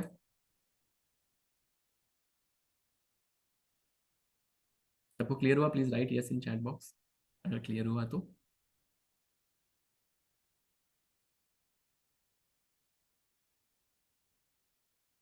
Very good. ठीक है, अब आगे बढ़ते हैं। तो अब आपने मान लीजिए 0 डिग्री निकाल लिया नॉर्थ, या फिर आपके घर की डिग्री आपको 163 डिग्री मिल गई। ठीक है, अब दोनों के केस में आप अपने घर को कैसे उसके जोन को मार्क करेंगे, अब उसको समझते हैं। ठीक है, अगेन ये हमने 0 डिग्री N निकाला थ्रू द कंपास, सेम चीज हमने कंपास के थ्रू फॉलो करी है। और आप एक चीज देखिएगा, जहां पे 0 डिग्री N आ रहा है उसके रेस्पेक्ट में 162 163 डिग्री हमेशा फिक्स है, वो कभी चेंज नहीं होने वाला है। ठीक है, अब हमें क्या करना है कि ये हमने निकालने के बाद हमें क्या करना है कि अपने घर के जोन्स को मार्क करना है। तो सबसे पहला जो मेथड हमने पढ़ा था कि हमने 163 डिग्री साउथ जो निकाला है उसको समझते हैं। तो जो आपने 163 डिग्री साउथ निकाला है उसको कैसे यूटिलाइज करना है आपको, सेंटर से, सेंटर से जहां भी आपका सेंटर लोकेशन है, जैसे ये अगर आपका सेंटर लोकेशन है और ये आपका डोर है, ठीक है, यही है हमारा फिक्स, तो उस पे क्या करना है, हमें स्ट्रेट लाइन खींचनी है उस वॉल पे जहां भी आ जाए। वो यहां भी आ सकता है, यहां बिल्कुल स्ट्रेट लाइन हमें उस वॉल पे खींचनी है। मतलब उस वॉल पे, जिस वॉल पे डोर है उस वॉल पे हमें एक ऐसा पॉइंट फाइंड करना है जहां से इन दोनों पॉइंट को मिलाने पे स्ट्रेट लाइन बने। जो वो स्ट्रेट लाइन बनती है, वो स्ट्रेट लाइन जो है मेरे घर की डिग्री है वो 160, जो मैंने 3 कहा था, 163 डिग्री साउथ, साउथ ईस्ट मत करिए। तो 163 डिग्री साउथ ये जो स्ट्रेट लाइन है ये उसको डिनोट करता है।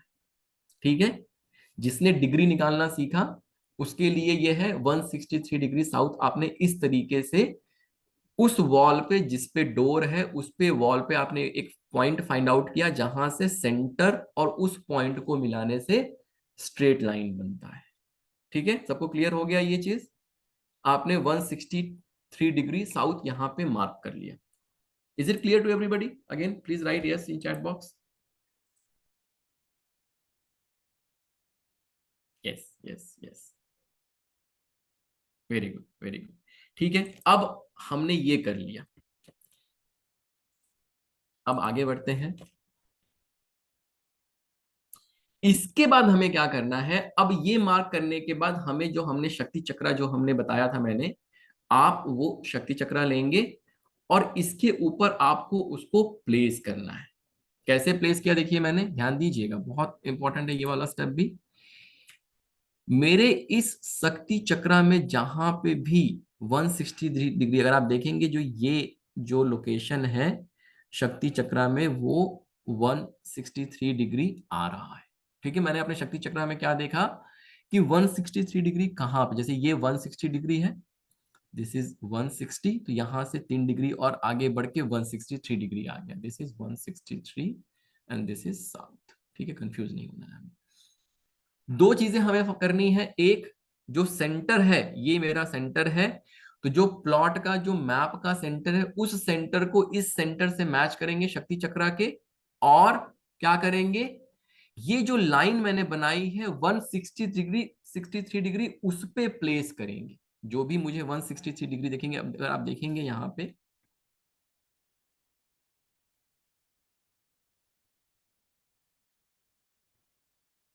अगर आप देखेंगे तो देखिए ये जो लाइन है, इस लाइन के साथ मैंने क्या किया है, 163 डिग्री शक्ति चक्रा का जो 163 डिग्री है मैंने वो अलाइन किया हुआ है। ये लाइन और ये अलाइन हो गया आपस में, और सेंटर जो शक्ति चक्रा का और जो मेरे प्लॉट का सेंटर है उसको मैंने अलाइन कर दिया। अब ये जो है आपका क्या मिल गया, ये आपका करेक्ट लोकेशन मिल गया आपको अपने शक्ति चक्रा का। ठीक है, अब इसके हिसाब से हम क्या कर सकते हैं, सारी डिग्रीज को इस तरीके से मार्क कर सकते हैं। ठीक है, देखिए इस तरीके से आप मार्क करते चले जाएंगे, आपको टोटल जितनी भी है सारी जगह पे आप मार्क करेंगे। मार्क करने के बाद आप शक्ति चक्र हटाइए और इनको आपस में मिलाते चले जाइए। मैं आपको दिखाता हूं किस तरीके से वो होगा। This is how it will be.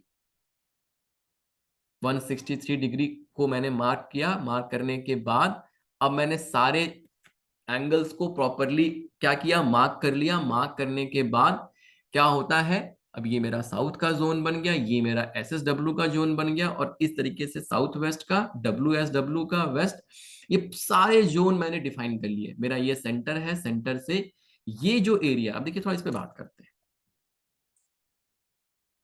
जैसे ये जो एरिया है वो साउथ ईस्ट का एरिया है, ये पूरा जो एरिया है। ठीक है, अब आप यहां पे देखेंगे कि this is the balcony. Balcony के साथ ये थोड़ा सा स्टोरेज है, और ये जो एरिया है, अब इस एरिया को मुझे फाइंड आउट करना है कि क्या है ये जो इतना एरिया है, ये एरिया क्या होगा। अगर जो रूल हमने पढ़ा उसके हिसाब से क्या है, ये छोटा सा एरिया है। ठीक है, तो ये क्या हो जाएगा, मिसिंग एरिया हो जाएगा, क्योंकि ये जो कंस्ट्रक्टेड एरिया है, अब कंस्ट्रक्टेड एरिया जो जिस वॉल पे ये है, इस वॉल पे कंपेयर टू ये क्या है, ये एरिया बड़ा है। मतलब जो बैल्कनी और स्टोरेज का मिला के जो ये एरिया है, this length is bigger than this length और दिस लेंथ।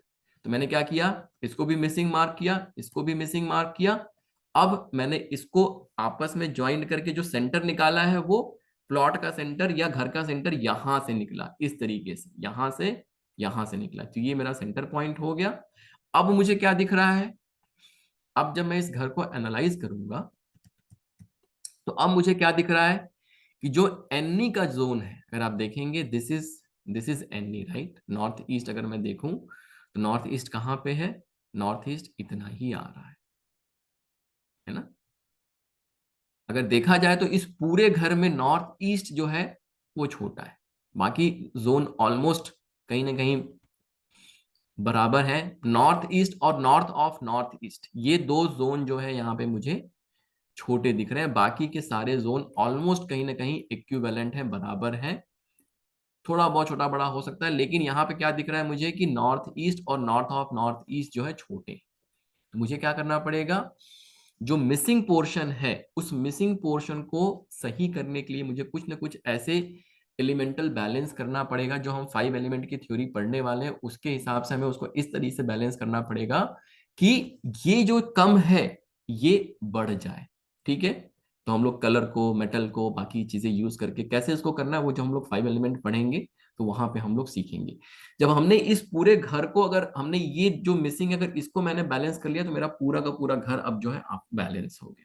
ठीक है, तो ये चीज समझा गया, समझो सबको ये चीज समझ में आया कि लाइक यहाँ पे आपने 163 डिग्री मार्क कर लिया, उस पर शक्ति चक्र रखा, शक्ति चक्र रखने के बाद उसको अलाइन कर लिया, सेंटर प्लस 163 डिग्री कहाँ पे आता है उस लाइन पे हम शक्ति चक्र को अलाइन कर लेंगे। करने के बाद क्या किया आपने, सारे जोन जो है आप इस तरीके से मार्क करते चले जाएंगे, फिर शक्ति चक्र उठाइए और उसको फिर स्केल लेके उसको आप पूरा का पूरा मिला सकते हैं। जब आप पूरा का पूरा मिला लेंगे तो आपका क्या हो जाएगा, ये पूरा का पूरा देखिए अब आपका ये ग्रिड जो मैप है विद द क्या कहते हैं डायरेक्शन विद द डिग्री, ये रेडी हो गया। अब ये आपका जो वर्क पार्ट है वो ओवर हो गया। अब आपको क्या दिख रहा है यहाँ पे, अब आपको एनालिसिस शुरू करनी है। तो सबसे पहले एनालिसिस में क्या करते हैं, एलिमेंट्स को देखते हैं, कौन सा हिस्सा बड़ा है घटा है, पहले उसको बैलेंस करेंगे, उसको बैलेंस करने के बाद फिर एक्टिविटी पे आएंगे कि भाई घर में किचन है तो वो सही जगह पे है या सही, जैसे यहाँ पे अगर आप देखेंगे साउथ वेस्ट में जो है स्टोव आ रहा है, साउथ वेस्ट में किचन आ रहा है, तो क्या सही है गड़बड़ है। वॉशिंग मशीन जो है वो साउथ ऑफ साउथ वेस्ट में रखा हुआ है, क्या सही है। मेन डोर जो है वो साउथ में आ रहा है, अब वो एस किस जोन में आ रहा है, S1 में आ रहा है, S2 में आ रहा है, S4 में आ रहा है, S5 में आ रहा है। फिर यहां से वो सारी राम कहानी शुरू होती है, और ये सारी चीजें मैं पढ़ाने वाला हूं आपको। अभी सिर्फ और सिर्फ आपने अपने घर का नक्शा बनाया, ठीक है, ये सबको क्लियर हो गया कि कैसे हम लोगों ने घर की डिग्री मार्क करके और कैसे उस पर शक्ति चक्र रख के कैसे हमने सारे के सारे जोन डिफाइन कर दिए। सबको क्लियर हो गया ये?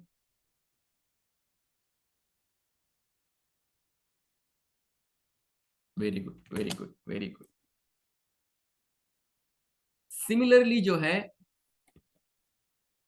जो हम लोगों ने N0 किया था, जो यहाँ पे हम लोगों ने दूसरा एक जो मार्क किया था N0, अब उसको देख लेते। अगर हम मान लीजिए, अगर मैंने कहा कि भाई मुझे तो अब ये डिग्री विग्री समझ में नहीं आ रही है, मैं N0 पकड़ के चलूंगा, तो N0 वालों के लिए भी बहुत सिंपल है।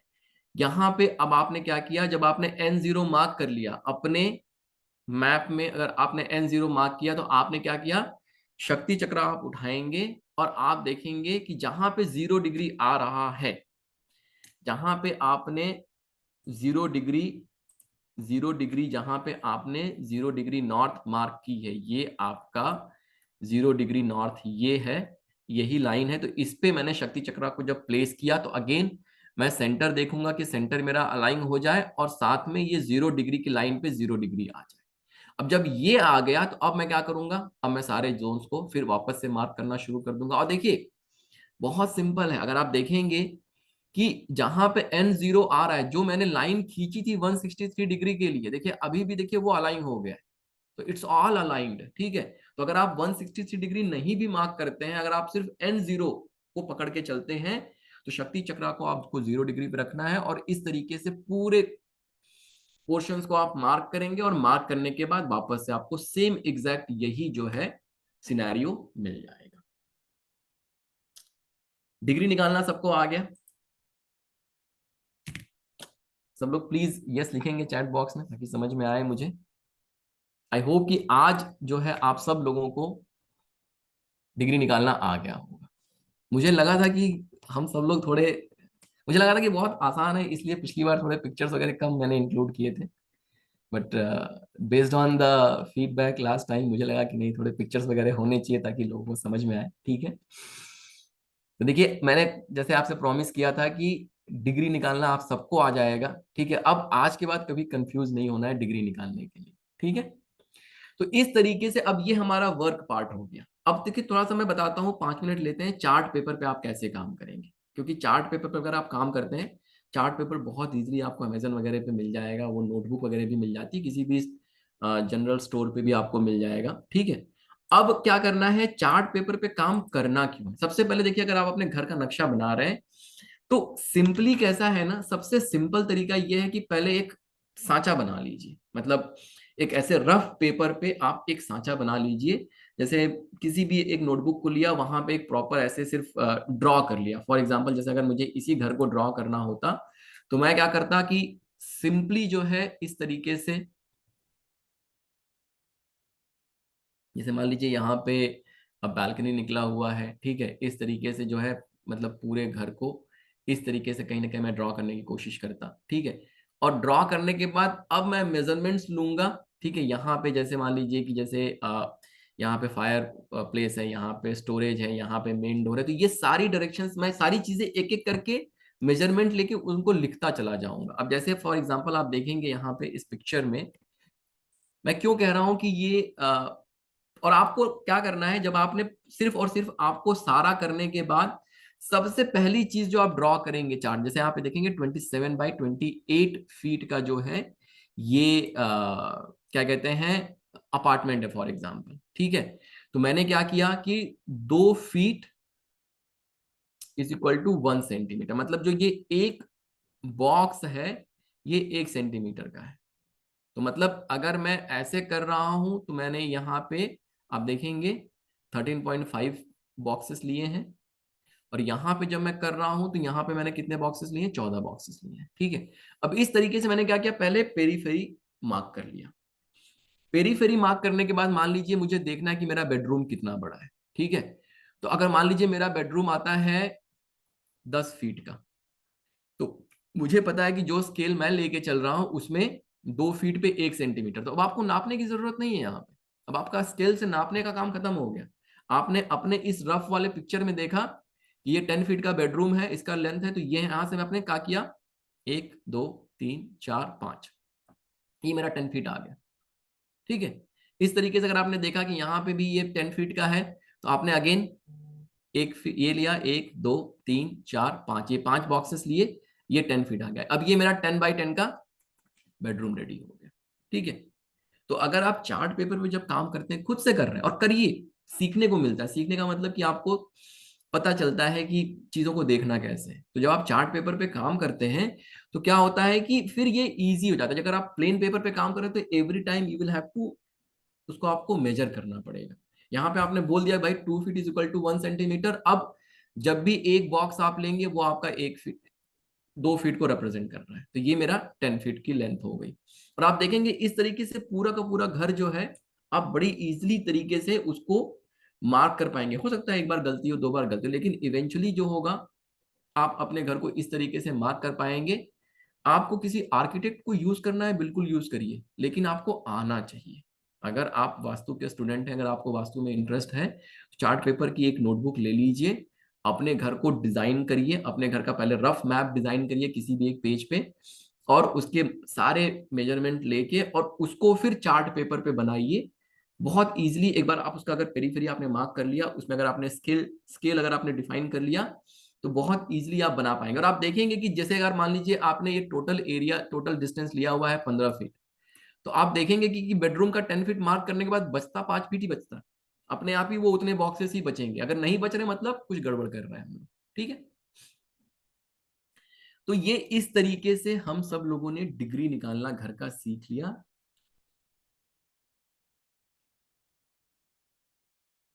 अब हम लोग आते हैं, आगे बढ़ते हैं, अब नया टॉपिक शुरू करेंगे।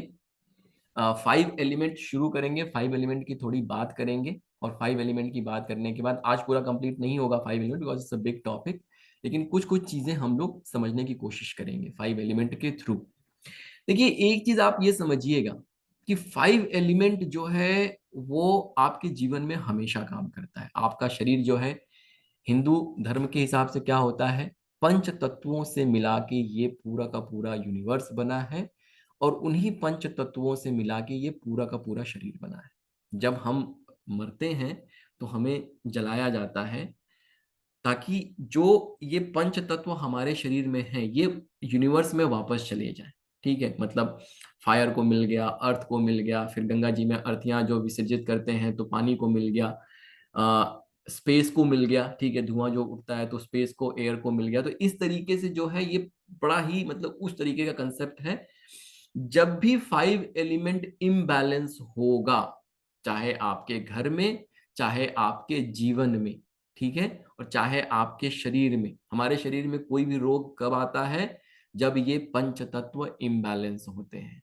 ऐसे ही हमारे घर में जब पंच तत्व इम्बैलेंस होते हैं तो अल्टीमेटली जो वास्तु पुरुष है, जो उसका शरीर है, उसमें 5 एलिमेंट्स इम्बैलेंस हो गए, और वो क्या करते हैं फिर हमारे जीवन में उससे रिलेटेड प्रॉब्लम्स लेके आते हैं, because everything ultimately connected to our subconscious mind. तो अगर आपको अच्छा वास्तु विशेषज्ञ बनना है, या सिर्फ आपको अगर अपने लिए भी करना है, अगर ये आप 5 एलिमेंट की थ्योरी समझ गए, मैंने पहले ही बताया था, अगर आपने अपने मेन डोर को फिक्स कर लिया 70% वास्तु हो गया। अब आपने अगर 5 एलिमेंट को बैलेंस कर लिया तो ऑलमोस्ट 80-85% वास्तु हो गया। ठीक है, फिर लास्ट में आता है 15% जो वो जोन है कि इस जोन में ये एक्टिविटी, वो बाकी का काम करता है। ठीक है, क्योंकि अगर आप जोन में अगर कोई गलत एक्टिविटी करते हैं तो अल्टीमेटली आप 5 एलिमेंट को ही इम्बैलेंस कर रहे हैं। ठीक है, तो कहने का मतलब यह है कि अगर हम 5 एलिमेंट को समझ गए तो हम जोन की एक्टिविटी को भी समझ जाएंगे, और उसके हिसाब से फिर वो एक्टिविटी सही है कि नहीं सही है वो डिसाइड करके हम उसको भी फिक्स करके वापस से पंच तत्वों को बैलेंस कर सकते हैं। जब हमने अपने घर के 5 एलिमेंट को बैलेंस कर लिया तो लास्ट पॉइंट क्या आता है, जोन को देखना है। जोन को देख के मेरे जीवन में इससे रिलेटेड कोई प्रॉब्लम है क्या, अगर प्रॉब्लम है तो फिर हम वहां से सॉल्यूशन निकालते हैं। मान लीजिए कि कोई जोन है वो रिलेशनशिप को दर्शा रहा है, ठीक है। अब रिलेशनशिप दो तरीके का होगा, एक आपकी शादी हो गई है, वाइफ से नहीं पट रही है, या एक आपकी शादी ही नहीं हुई है। अब मान लीजिए आपकी शादी हो गई और वाइफ से बहुत अच्छी बनती है, तो आपको फिर उस रिलेशनशिप जोन में कुछ भी करने की जरूरत नहीं, राइट, आपके जीवन में उसकी आवश्यकता ही नहीं है, ठीक है। या मान लीजिए आप बहुत अच्छे पोजीशन में किसी कंपनी पे काम कर रहे हैं, तो आपके जीवन में अपॉर्चुनिटीज और पैसा तो आ रहा है, तो आ रहा है तो जरूरी थोड़ी है कि फिर हम वापस से जो अपॉर्चुनिटी का जोन है उसको हम फिर से उसमें कुछ काम करें। तो फिर जो लास्ट स्टेप आता है कि वो जो हमारा 5 एलिमेंट बैलेंस करने के बाद लास्ट स्टेप ये आता है कि अब जीवन में किस चीज की जरूरत है। हो सकता है कोई व्यक्ति स्पिरिचुअलिटी की तरफ जाना चाहता हो, वो मेडिटेशन कर रहा है लेकिन वो उसका ना मन शांत हो पा रहा है, ना वो उस एक्सट्रीम तक पहुंच पा रहा है, तो फिर उस जोन से फिर क्या करेंगे, हम ब्लेसिंग्स लेने की कोशिश करते हैं। तो लेकिन 5 एलिमेंट विदाउट बैलेंसिंग, जैसे लोग क्या करते हैं, घर में किसी ने बोल दिया आप कुबेर की फोटो लगा लीजिए नॉर्थ में, ठीक है, बहुत पैसा आएगा। अब कुबेर की फोटो लगा ली लेकिन पैसा तो आया नहीं, क्योंकि आपने उसको बैलेंस नहीं किया। जब तक आप उसको बैलेंस नहीं करेंगे, जो घर में एनर्जी, जो मैंने इड़ा पिंगला का कंसेप्ट समझाया था, जो मैंने रिजल्टेंट फोर्स का कंसेप्ट समझाया था, वो रिजल्टेंट फोर्स तो बना ही नहीं ना। जब बना ही नहीं तो अल्टीमेटली आपका रिजल्टेंट फोर्स जीरो ही है, तो फिर लाइफ में ब्लेसिंग्स नहीं आएगी, ये हमेशा ध्यान रखना है, ठीक है।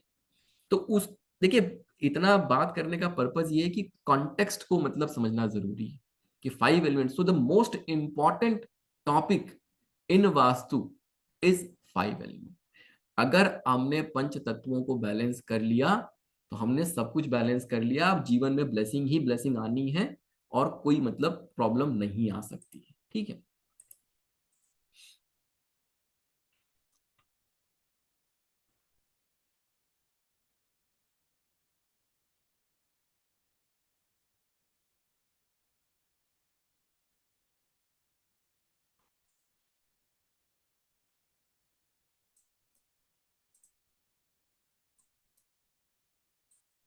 चलिए थोड़ी बात करते हैं। और तो 5 एलिमेंट कौन कौन से, आई थिंक सबको पता होगा, ठीक है। Water, air, fire, earth and space. देखिए जो ये पंच तत्वों का कंसेप्ट है ये हमारे सांख्य दर्शन से आया हुआ है, ठीक है। और जीवन में मतलब अगर जब इस सृष्टि की उत्पत्ति हुई तो इस सृष्टि की उत्पत्ति भी इन पंच तत्वों से ही हुई। मतलब अगर हम ब्रह्मा विष्णु और महेश की बात करते हैं तो क्रिएशन जो है वो क्रिएशन भी इस 5 एलिमेंट से होता है।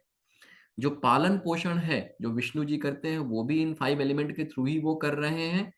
और जब डिस्ट्रक्शन जो होता है, बाढ़ आता है, कहीं पे सुनामी आ गई, ये भी 5 एलिमेंट के थ्रू ही होता है।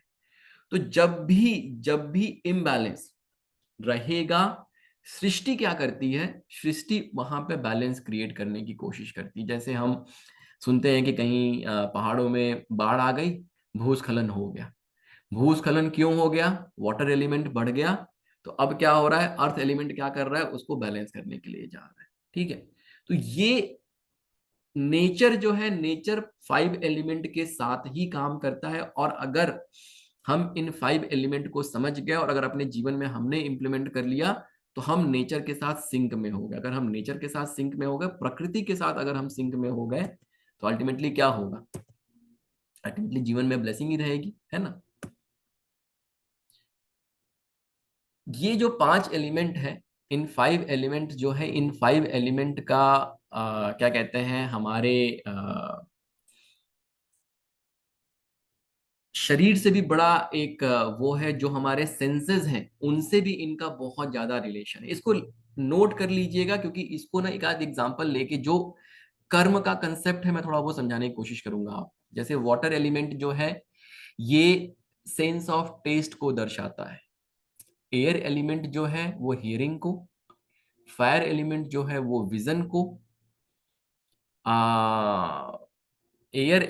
फायर के बाद आएगा अर्थ एलिमेंट जो होगा वो स्मेल को दर्शाएगा, और जो स्पेस एलिमेंट है वो टच को दर्शाएगा। ठीक है, वाटर टेस्ट, एयर जो है हियरिंग, यहाँ पे गलत लिखा हुआ है, फायर जो है विजन, अर्थ जो है वो स्मेल, और स्पेस जो है वो टच को दर्शाएगा। ठीक है, अब इसको हम एक एग्जांपल के थ्रू समझेंगे भी आगे। अब सबसे पहले समझते हैं कि थ्योरी ऑफ क्रिएशन क्या होता है। ठीक है, कैसे ये क्रिएशन हैपन होता है, कैसे ये डिस्ट्रक्शन हैपन होता है, और कैसे ये, और इसी को फिर हमें यूज करना है अपने घर में, अपने घर को बैलेंस करने के लिए। तो अगर आप ये पिक्चर देखेंगे तो वाटर, वाटर क्या करता है, एयर को क्रिएट करता है। कैसे क्रिएट करता है, या तो अगर हम पानी को गर्म कर देंगे तो वो भाप में परिवर्तित हो जाएगी। ठीक है, वॉश में मतलब वो एक तरह से एयर के फॉर्म में चला गया, या फिर वाटर हम यूज करते हैं पेड़ पौधों को पानी देने के लिए, और पेड़ पौधे क्या करते हैं, एयर एलिमेंट को प्रोड्यूस करते हैं। ठीक है, तो वाटर ने क्या किया, एयर को प्रोड्यूस किया। एयर ने क्या किया, जब तक हवा नहीं रहेगी अग्नि का कोई अस्तित्व है क्या? तो एयर के रहने की वजह से ही फायर जो है जलेगा। ठीक है, या फिर जो वुड आता है, जैसे फेंगशुई में क्या है कि वुड जो है उसको भी हम एयर एलिमेंट कहते हैं। वुड को जब हम बर्न करेंगे तो हमें क्या मिलेगा, फायर एलिमेंट मिलेगा। फायर एलिमेंट जैसे अगर हमने वुड को बर्न किया, उससे जो मिला वो हमें फायर मिला, और जब फायर खत्म हो जाता है तो जो अवशेष बचता है, जो ब्लैक कलर का अवशेष बचता है वो क्या है, वो अर्थ एलिमेंट। तो फायर ने क्या किया, वुड को बर्न किया और अर्थ एलिमेंट क्रिएट किया।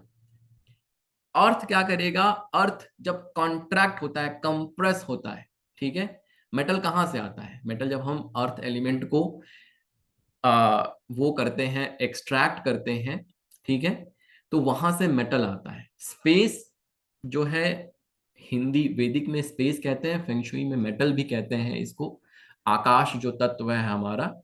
तो जब हम स्पेस को जब बहुत कॉन्ट्रैक्ट, जैसे आप देखेंगे ना आजकल आर्टिफिशियल डायमंड बिकने लगे हैं, तो वो क्या करते हैं, वो कुछ नहीं करते हैं, वो कोल को लेके उसको इतना ज्यादा कंप्रेस करते हैं कि वो डायमंड में कन्वर्ट हो जाता है।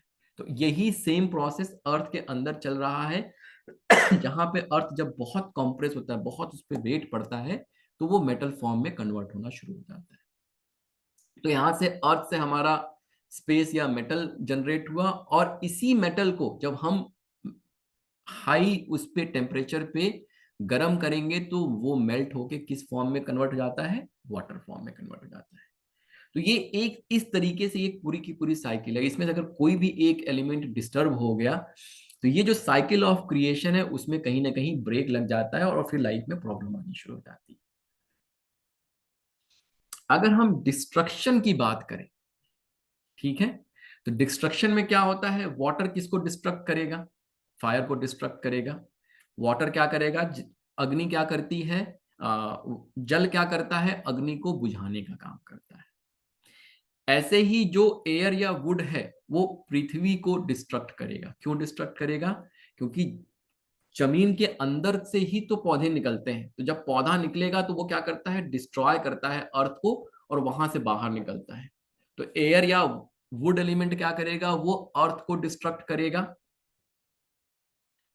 फायर जो है, अग्नि, अग्नि जो है वो स्पेस को डिस्ट्रक्ट करती है। कैसे, अगर हमने मेटल एलिमेंट को अगर फायर में डाला तो फायर एलिमेंट खत्म हो जाता है, वो वाटर में कन्वर्ट हो जाता है। तो अग्नि क्या करेगी, फायर क्या करती है, मेटल एलिमेंट को डिस्ट्रॉय करती है। और मेटल जो है, सॉरी, जो अर्थ एलिमेंट है वो वाटर एलिमेंट को डिस्ट्रॉय करेगा। कैसे, अगर पानी है, पानी में आप अगर मिट्टी डालते चले जाइए तो पहले वो दलदल बनेगा, और इवेंचुअली क्या है कि पानी का अस्तित्व खत्म हो जाएगा, सिर्फ और सिर्फ मिट्टी बच जाएगी। तो अर्थ एलिमेंट क्या करता है, वाटर को डिस्ट्रॉय करता है। और लास्ट में जो मेटल एलिमेंट है वो क्या करता है, वुड को डिस्ट्रॉय करता है। मेटल आप यूज करके वुड को कट कर सकते हैं, तो मेटल एलिमेंट क्या करता है, वुड को डिस्ट्रॉय करता है। ठीक है, ये थ्योरी ऑफ डिस्ट्रक्शन हो गई। कौन सा एलिमेंट किस एलिमेंट को डिस्ट्रॉय कर रहा है, ये सबको क्लियर हो गया। ठीक है, सबको थ्योरी ऑफ जो है क्रिएशन और theory of destruction, I think ये दोनों क्लियर हो गया।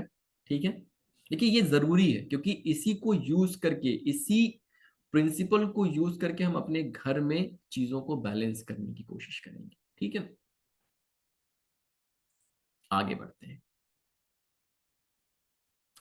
इसके बाद आता है थ्योरी ऑफ एग्जॉस्ट या रिडक्शन। इस केस में हमें क्या करना है, इस केस में हम उल्टा जाएंगे। ठीक है,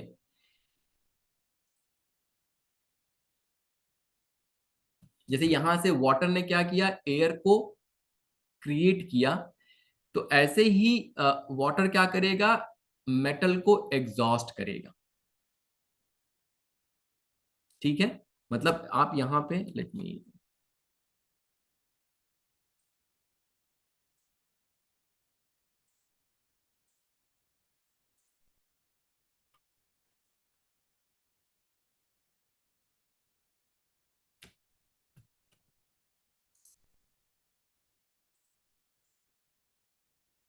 इसको इस तरीके से समझिएगा, इस साइकिल को हम इस तरीके से समझने की कोशिश करते हैं कि वाटर ने क्या किया, मेटल को एग्जॉस्ट किया,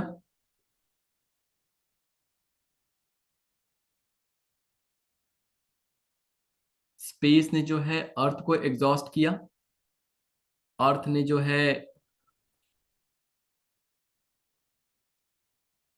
फायर को एग्जॉस्ट किया, फायर ने क्या किया, वुड को एग्जॉस्ट किया, और वुड ने क्या किया, वाटर को एग्जॉस्ट किया। ठीक है, ये क्या करेंगे, ये जो भी, जैसे वाटर ने क्या किया, मेटल को एग्जॉस्ट किया, मतलब मेटल क्या करता है, मेटल वाटर को एग्जॉस्ट करता है, क्योंकि मेटल क्या करता है, वाटर क्रिएट करता है। तो ये मेटल क्या कर रहा है, स्पेस क्या कर रहा है, वाटर को एग्जॉस्ट कर रहा है।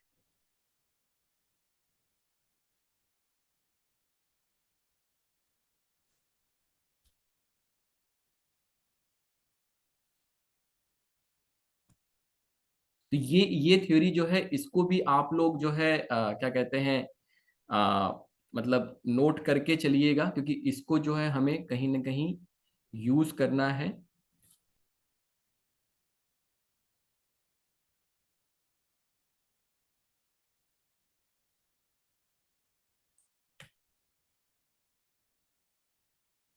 इसके बाद जो आखिरी चीज आती है वो आती है बैलेंस की।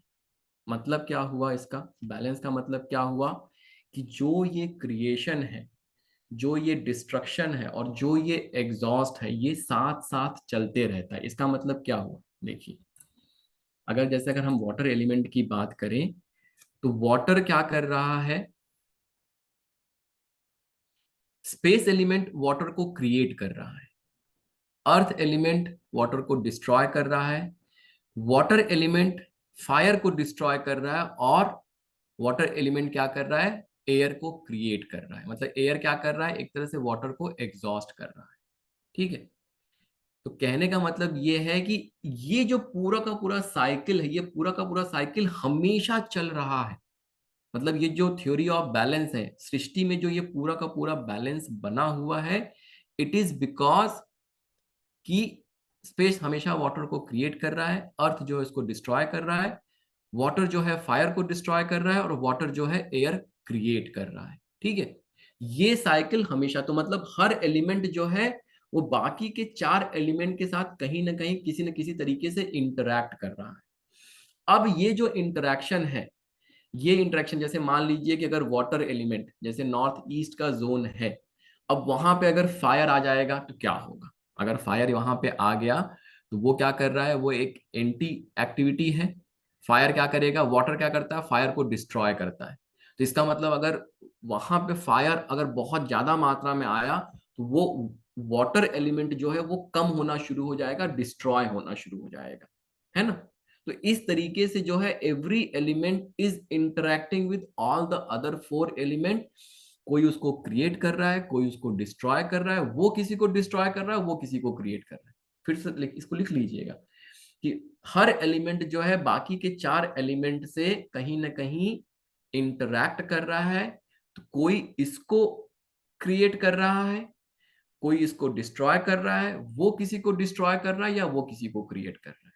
तो इसी थ्योरी को हम यूज करेंगे जब इसको हम लोग अगले सेशन में वाटर एलिमेंट, बाकी के पांचों एलिमेंट जो है वो हम अच्छे से पढ़ेंगे।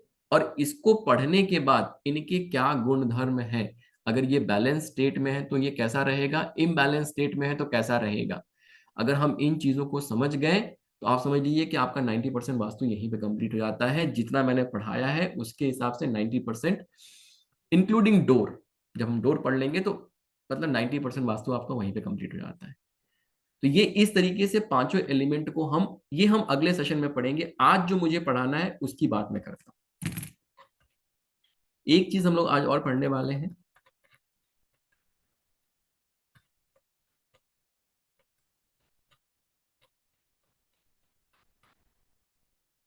यस,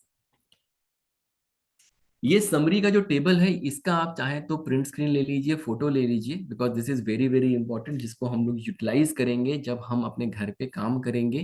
तो कौन सा एलिमेंट, उसका डायरेक्शन क्या है, उसका कलर क्या है, उसका मेटल क्या है, वो किस शेप का होता है, और उसके हिसाब से सारी की सारी एनालिसिस होगी। तो जब हम लोग काम करेंगे तो ये टेबल हमारे लिए बहुत यूजफुल हो जाएगा, ठीक है ना। तो इस टेबल का आप पिक्चर ले लीजिए। अभी हम लोगों ने ये पढ़ा नहीं है, अभी हम लोग नेक्स्ट सेशन में अगले वीक ये पढ़ने वाले हैं। आज हम लोग जो बात करने वाले हैं, सब लोगों ने फोटो ले लिया होगा, अगर नहीं लिया तो मैं रुक जाता हूँ 1 मिनट के लिए, ठीक है। Everybody please take picture. चलिए गुड। अब बात करते हैं कि जो पंच तत्व है उनका बैलेंस होना। मैंने आपसे ये बताया मैंने आपसे ये बताया कि भाई जो पंच तत्व है उनका बैलेंस होना जरूरी है। हमारे जीवन में पंच तत्वों का बहुत ज्यादा उपयोग है। But the point is, the question is कि क्यों। ये क्वेश्चन तो आना चाहिए ना। सबसे पहला जो सेशन हम लोगों ने किया था वहां पे समझने की कोशिश की थी कि वास्तु करना ही क्यों, क्यों जरूरी है, ठीक है। शायद आई थिंक वो आंसर हो गया। अब मैं कह रहा हूं कि आप अपने जीवन में पंच तत्वों को यूज करिए। फिर आपके दिमाग में ये क्वेश्चन तो आना चाहिए ना कि सर क्यों यूज करना है पंच तत्व। अगर मैं नहीं समझी या नहीं समझा तो क्या फर्क पड़ सकता है। तो अब उसको आंसर देने की, एक साइंटिफिक तरीके से आंसर देने की कोशिश कर रहे हैं हम लोग यहाँ। तो देखिए कैसा है ना, ये पिक्चर जो है, ये पिक्चर से आप सब लोग फेमिलियर हैं, लेकिन पिछली बार इस पिक्चर में डायरेक्शंस वगैरह नहीं मार्क की थी, जोन वगैरह नहीं मार्क किया था। तो ये पिक्चर जो है ये बहुत इंपॉर्टेंट है। अगर आपको मतलब ये समझ लीजिए कि ये जो पिक्चर है यही पूरा वास्तु है। संपूर्ण वास्तु अगर मैं कहूं तो इसी पिक्चर में आ गया। देखिए नॉर्थ में आपका वाटर एलिमेंट है, ईस्ट में एयर एलिमेंट है, साउथ में फायर एलिमेंट है, और वेस्ट में क्या है, स्पेस एलिमेंट है।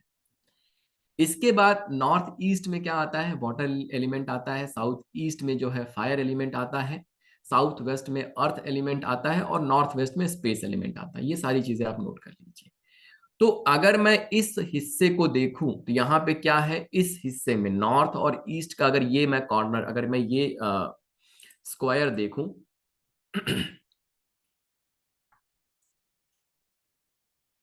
अगर मैं सिर्फ इस स्क्वायर की बात करूं, ठीक है, तो वाटर और एयर है तो कैसा एरिया रहेगा, वेट रहेगा। हवा और पानी है तो हवा और पानी, जब बरसात होता है, बरसात में हवा और पानी रहता है तो कैसा होता है, वेट होता है वो एरिया, है ना। इसके बाद अगर मैं कहूं कि दूसरा जो हिस्सा है, देखिए इसको हमने 4 हिस्से में डिवाइड कर दिया है। दूसरा जो हिस्सा है यहाँ पे क्या है, फायर और एयर है। फायर और एयर रहेगा तो कैसा रहेगा, हॉट रहेगा। सेंस बनता है, कॉमन सेंस है ना। इसके बाद अगर मैं कहूं कि फायर और क्या कहते हैं, अर्थ अगर आ गया, ठीक है, और स्पेस भी अगर आ गया, तो फायर, अर्थ और स्पेस मिलके क्या करेंगे, जितना भी पानी वानी सब खत्म हो जाएगा। फायर आया तो उसने पानी खत्म कर दिया। तो ये जो हिस्सा है वो कैसा है, ड्राई है, because there is earth, there is space and there is fire. तो इस हिस्से को ड्राई बना दिया। इसके बाद हमारा आता है वाटर एंड स्पेस। तो वाटर और स्पेस मिलके क्या हो जाएगा, ये एरिया कोल्ड हो जाएगा। तो आप सब लोग इस चीज से सहमत हैं कि जो ये 4 हम लोगों ने कैटेगरी बनाई है यहाँ पे, वो चारों कैटेगरी का सेंस बनता है कि जो नॉर्थ ईस्ट का जो ये हिस्सा है, मतलब अगर मैं सेंटर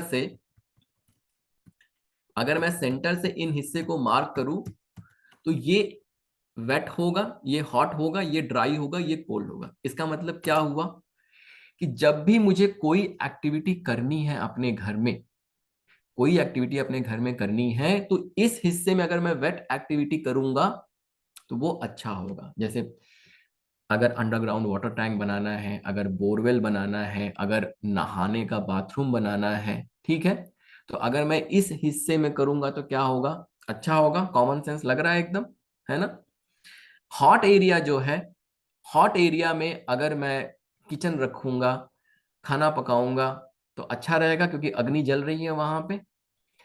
साउथ वेस्ट जो है, साउथ वेस्ट में अगर मैं अपना बेड बनाता हूं, ठीक है, या फिर इस हिस्से में अगर मैं अपना बेड बनाता हूं, बेडरूम बनाता हूं साउथ में, तो कैसा रहेगा, ड्राई है, अच्छा रहेगा। पानी में तो सो नहीं सकते, बहुत आग में भी नहीं सो सकते, है ना। तो ये जो जो ये बाइफर्फिकेशन हुआ है, ये अपने आप में यही कंप्लीट वास्तु है। ठीक है, देखिए इसी के हिसाब से क्या हुआ है, घर में हमारा वाटर एलिमेंट कहाँ पे है, एयर एलिमेंट कहाँ है, ये डिसाइड किया गया है।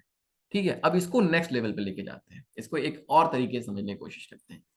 तो होता क्या है कि घर में, अब देखिए क्यों हम कहते हैं कि नॉर्थ हमारा ओपन रहना चाहिए, साउथ हमारा क्लोज रहना चाहिए, ईस्ट ओपन रहना चाहिए, वेस्ट क्लोज रहना चाहिए, उसको भी समझने की कोशिश करते हैं। तो जो कोल्ड एयर है वो नॉर्थ वेस्ट से घर में एंटर, जब हवा आएगी, ये जो पोर्शन है ये कोल्ड है ना, तो यहां से हवा आई तो वो ठंडी हो गई। अब जब ये हवा, देखिए कैसे हवा मूव करती है आपके घर में,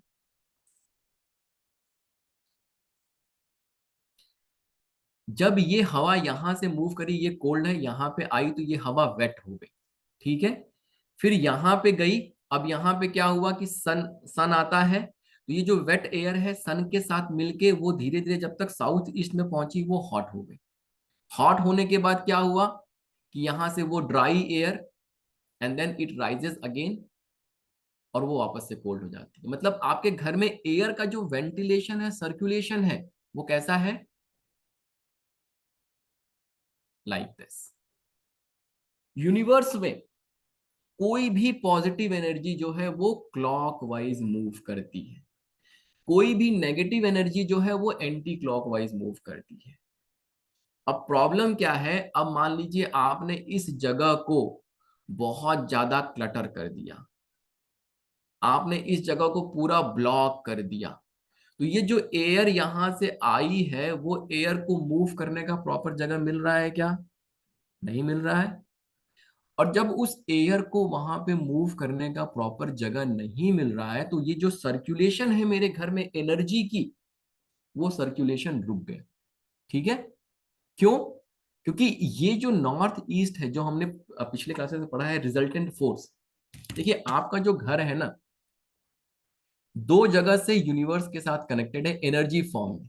एक आपका डोर, मेन डोर से हम आते जाते हैं, तो वो वहां से हमारा यूनिवर्सल जो एनर्जी है वो मेन डोर से एंटर करती है, और एक एनर्जी जो एंटर करती है वो है नॉर्थ ईस्ट से, है ना। नॉर्थ ईस्ट जो है रिजल्टेंट फोर्स हमने पढ़ा था, यहां से आपका मैग्नेटिक हो गया, यहां से आपका प्राण ऊर्जा, तो ये दोनों मिलके जो रिजल्टेंट फोर्स है वो यहां से एंटर करता है।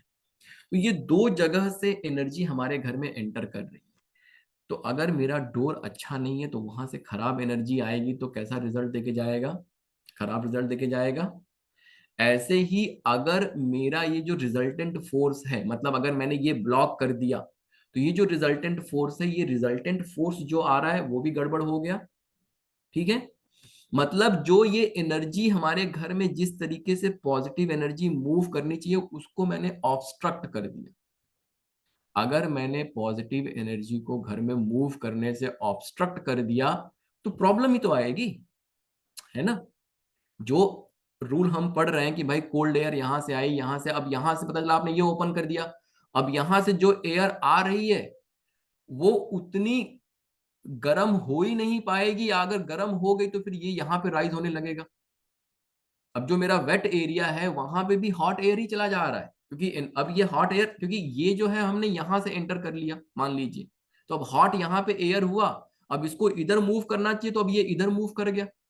जब इधर मूव किया तो अब एनर्जी जो है एंटी क्लॉकवाइज मूव करनी शुरू हो गई। अगर एनर्जी एंटी क्लॉकवाइज मूव करनी शुरू हो जाएगी, तो अल्टीमेटली वो नेगेटिव एनर्जी है, और इसीलिए फिर घर में वो नेगेटिव एनर्जी आनी शुरू होती है, जिससे आपके जीवन में प्रॉब्लम आनी शुरू होती है। ये एक बात हो गई। दूसरी बात क्या है जो मैंने बताया था आपको, कि ईड़ा और पिंगला वाला कंसेप्ट वास्तु पुरुष का। वास्तु पुरुष का जो पिंगला है वो इस डायरेक्शन में है, मतलब अगर मैं यहाँ पे 3 अगर लाइन बनाऊं,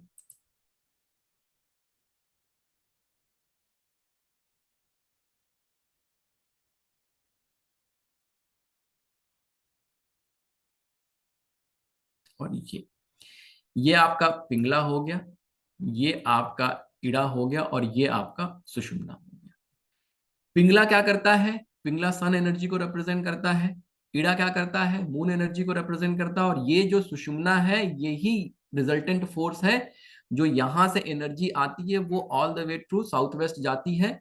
तो अगर मैंने यहाँ पे अगर इस प्रिंसिपल को मैंने फॉलो नहीं किया, जो मैंने पिछला बताया था वेट और कोल्ड वाला प्रिंसिपल, तो अल्टीमेटली जो ये ईड़ा है, जहां पे कोल्ड होना चाहिए वहां पे हॉट आ गया, जहां पे हॉट होना चाहिए वहां पे कोल्ड आ गया। वास्तु पुरुष का ईड़ा और पिंगला इम्बैलेंस हो जाएगा, with respect to Sushumna imbalance हो जाएगा, और इवेंचुअली क्या होगा, उसके 7 चक्रा इम्बैलेंस हो जाएंगे। और जो रिजल्टेंट फोर्स हमारे घर में आनी है, जो यूनिवर्स से एनर्जी आनी है, वो ब्लॉक हो गई। जब यूनिवर्स से एनर्जी ब्लॉक हो गई, वो यूनिवर्स से कनेक्शन कट गया। अब क्या हुआ, ये हाउस जो एनर्जी लेके आना चाहिए, क्लॉकवाइज पॉजिटिव एनर्जी होनी चाहिए, आपके जीवन में पॉजिटिव एनर्जी लेके आनी चाहिए, अब ये सक करने लगा। अब ये एंटी क्लॉकवाइज एनर्जी मूव करने लगी।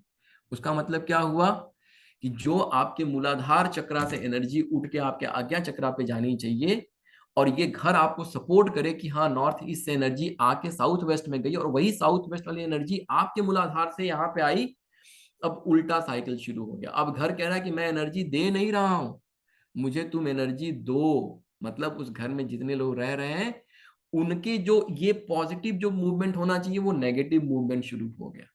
जब नेगेटिव मूवमेंट शुरू होगा तो क्या होगा, आपका जो मैग्नेटिज्म है, आपका जो ऑरा है, वो वीक होना शुरू हो जाएगा। वीक होगा तो क्या होगा, जीवन में परेशानियां आएंगी, फेलियर्स आएंगे, बीमारियां आएंगी, तरीके तरीके के रोग आएंगे। नॉर्थ ईस्ट में टॉयलेट नहीं होना चाहिए। नॉर्थ ईस्ट में टॉयलेट कैंसर लेके आता है। क्यों कैंसर लेके आता है भाई? ये उसके पीछे का रीजन है, बिकॉज जो क्लॉकवाइज एनर्जी मूव कर रही थी, अब वो एनर्जी एंटी क्लॉकवाइज मूव करने लगी। जो घर घर का पर्पस क्या है, कि घर आपको एनर्जी दे, यूनिवर्स के साथ कनेक्ट करे और आपको एनर्जी दे।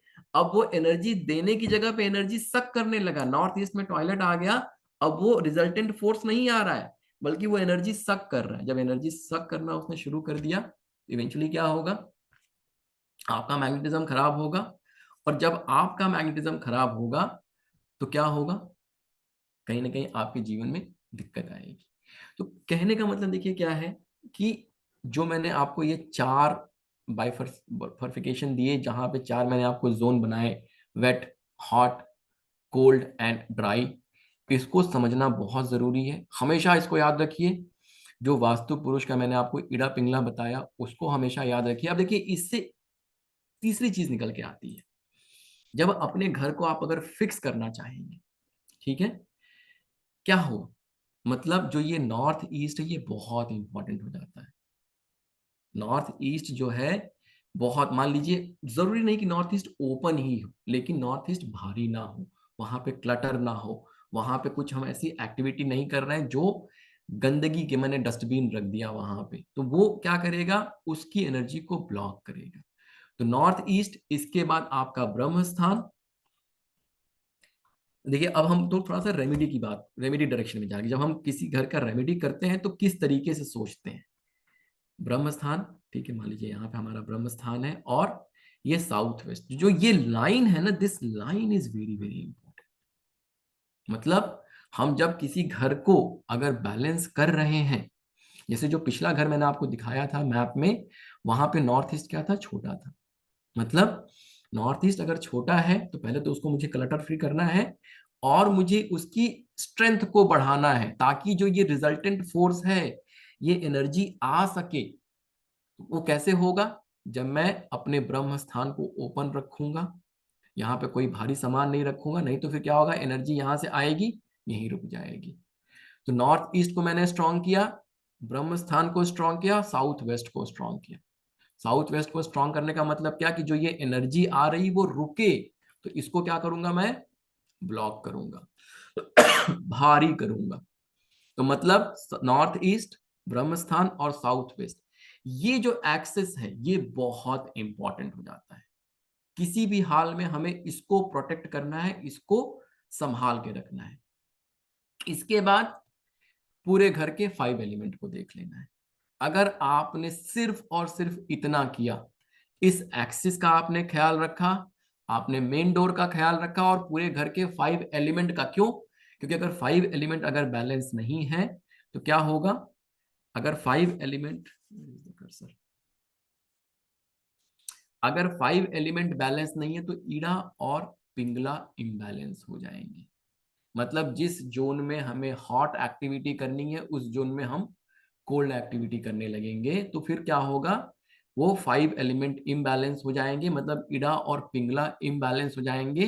तो फिर अल्टीमेटली क्या करेगा? वो सुषुम्ना को प्रभावित करेगा। मतलब जो ये रिजल्टेंट फोर्स मैं चाहता हूं कि मेरे घर में अच्छे से चले, वो रिजल्टेंट फोर्स अच्छे से चल ही नहीं पाएगा क्योंकि ईड़ा और पिंगला मैंने इम्बैलेंस कर दिया। समझ पा रहे हैं? तो जब आप रेमेडी के पोर्शन में जा रहे हैं तो रेमेडी के पोर्शन में आपको सबसे पहले क्या देखना है? नॉर्थ ईस्ट, सेंटर और साउथ वेस्ट। ये एक्सिस मैं प्रोटेक्ट करके चल रहा हूं कि नहीं चल रहा हूं, ये एक्सिस मेरा स्ट्रांग है कि नहीं स्ट्रांग है।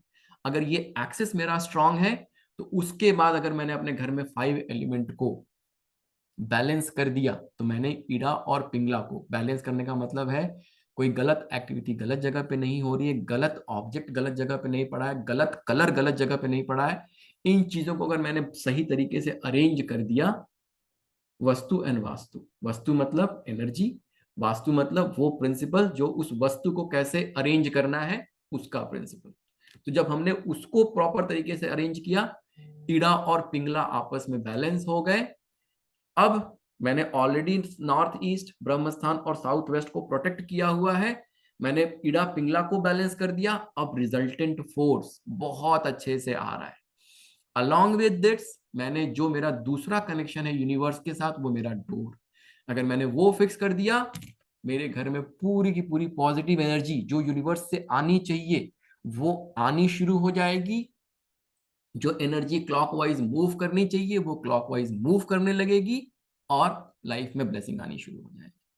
बहुत सिंपल। सबको समझ में आई ये चीज? अगर समझ में आई तो चैट बॉक्स में यस लिखिए कि रेमेडी जब हम कर रहे हैं तो किस तरीके से हमें सोचना है। ये चीज सबको समझ में आ रही है? थोड़ा सा साइंस का पर्सपेक्टिव समझ में आ रहा है?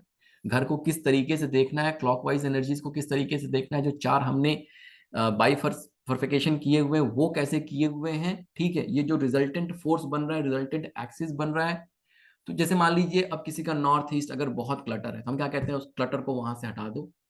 अब वो वेट जोन है, हम क्या कहते हैं कि वहां एक बहते हुए पानी का झरना लगा दो, ठीक है, या एक फोटो लगा दो। तो वो क्या करेगा? उस वाटर एलिमेंट को एक्टिवेट करना शुरू करता है। जब वो एक्टिवेट होगा तो क्या होगा? वहां की एनर्जी, जो वहां की जो एयर है वो क्या होगी? वेट होनी शुरू होगी। जब वो वेट होनी शुरू होगी तो वो डाउनवर्ड जाएगी, फिर वो अपने आप हॉट होगी, फिर वो अपवर्ड जाएगी, ड्राई और कोल्ड। तो फिर वो साइकिल जो रुका हुआ है, वो जो एनर्जी स्टक है, वो अपने आप पॉजिटिव होनी शुरू हो जाती है। ठीक है? तो इसलिए 5 एलिमेंट का जो कंसेप्ट है वो बहुत बहुत बहुत इंपॉर्टेंट हो जाता है। सिर्फ हमने यहाँ पे ये रेमेडी कर ली, वहां पे वो रेमेडी कर ली, यहाँ पे ये लगा दो, वहां पे वो लगा दो, उसके पीछे का लॉजिक क्या है, किस तरीके से उस चीज को देखना है, वो समझना बहुत जरूरी है। ठीक है ना? तो ये आज के लिए इतना ही रहेगा सेशन। आई होप कि आप लोगों को क्या कहते हैं, क्लासेस मतलब पसंद आ रही हैं। अगर पसंद आ रही हैं तो फिर से चैट बॉक्स में यस लिखेंगे। आई आई वांट टू सी कि कितने लोग मतलब लोगों को क्लासेस पसंद आ रही है या नहीं पसंद आ रही है। ठीक है?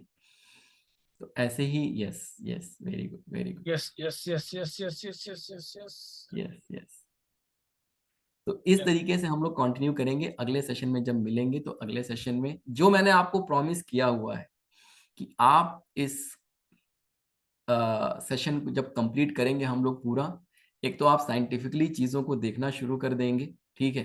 देखिए, सिर्फ और सिर्फ ना हम रेमेडी कर लें, हम घर में यहाँ ये लगा दें, उसके पीछे के एनर्जी एस्पेक्ट को समझना बहुत जरूरी है। तो आप वो समझने लगेंगे और सच में आप अपने पूरे घर का साइंटिफिक तरीके से वास्तु कर पाएंगे कि यस, कौन सी चीज कहाँ, वस्तु एंड वास्तु। तो वस्तु कैसे अरेंज करेंगे, इस वास्तु के प्रिंसिपल से वो सारी चीजें हम लोग समझना शुरू कर देंगे। ठीक है, so will and the session. अगले सेशन में मिलेंगे और 5 एलिमेंट, पांचों एलिमेंट को कंप्लीट करेंगे, बात करेंगे इम्बैलेंस है तो क्या प्रॉब्लम्स है, कैसे उसको हम दूर कर सकते हैं, वो बाकी चीजें समझेंगे। ठीक है, चलिए, thank you so much. Thank you. Radhe Radhe कर ले सर एक बार। Yes yes.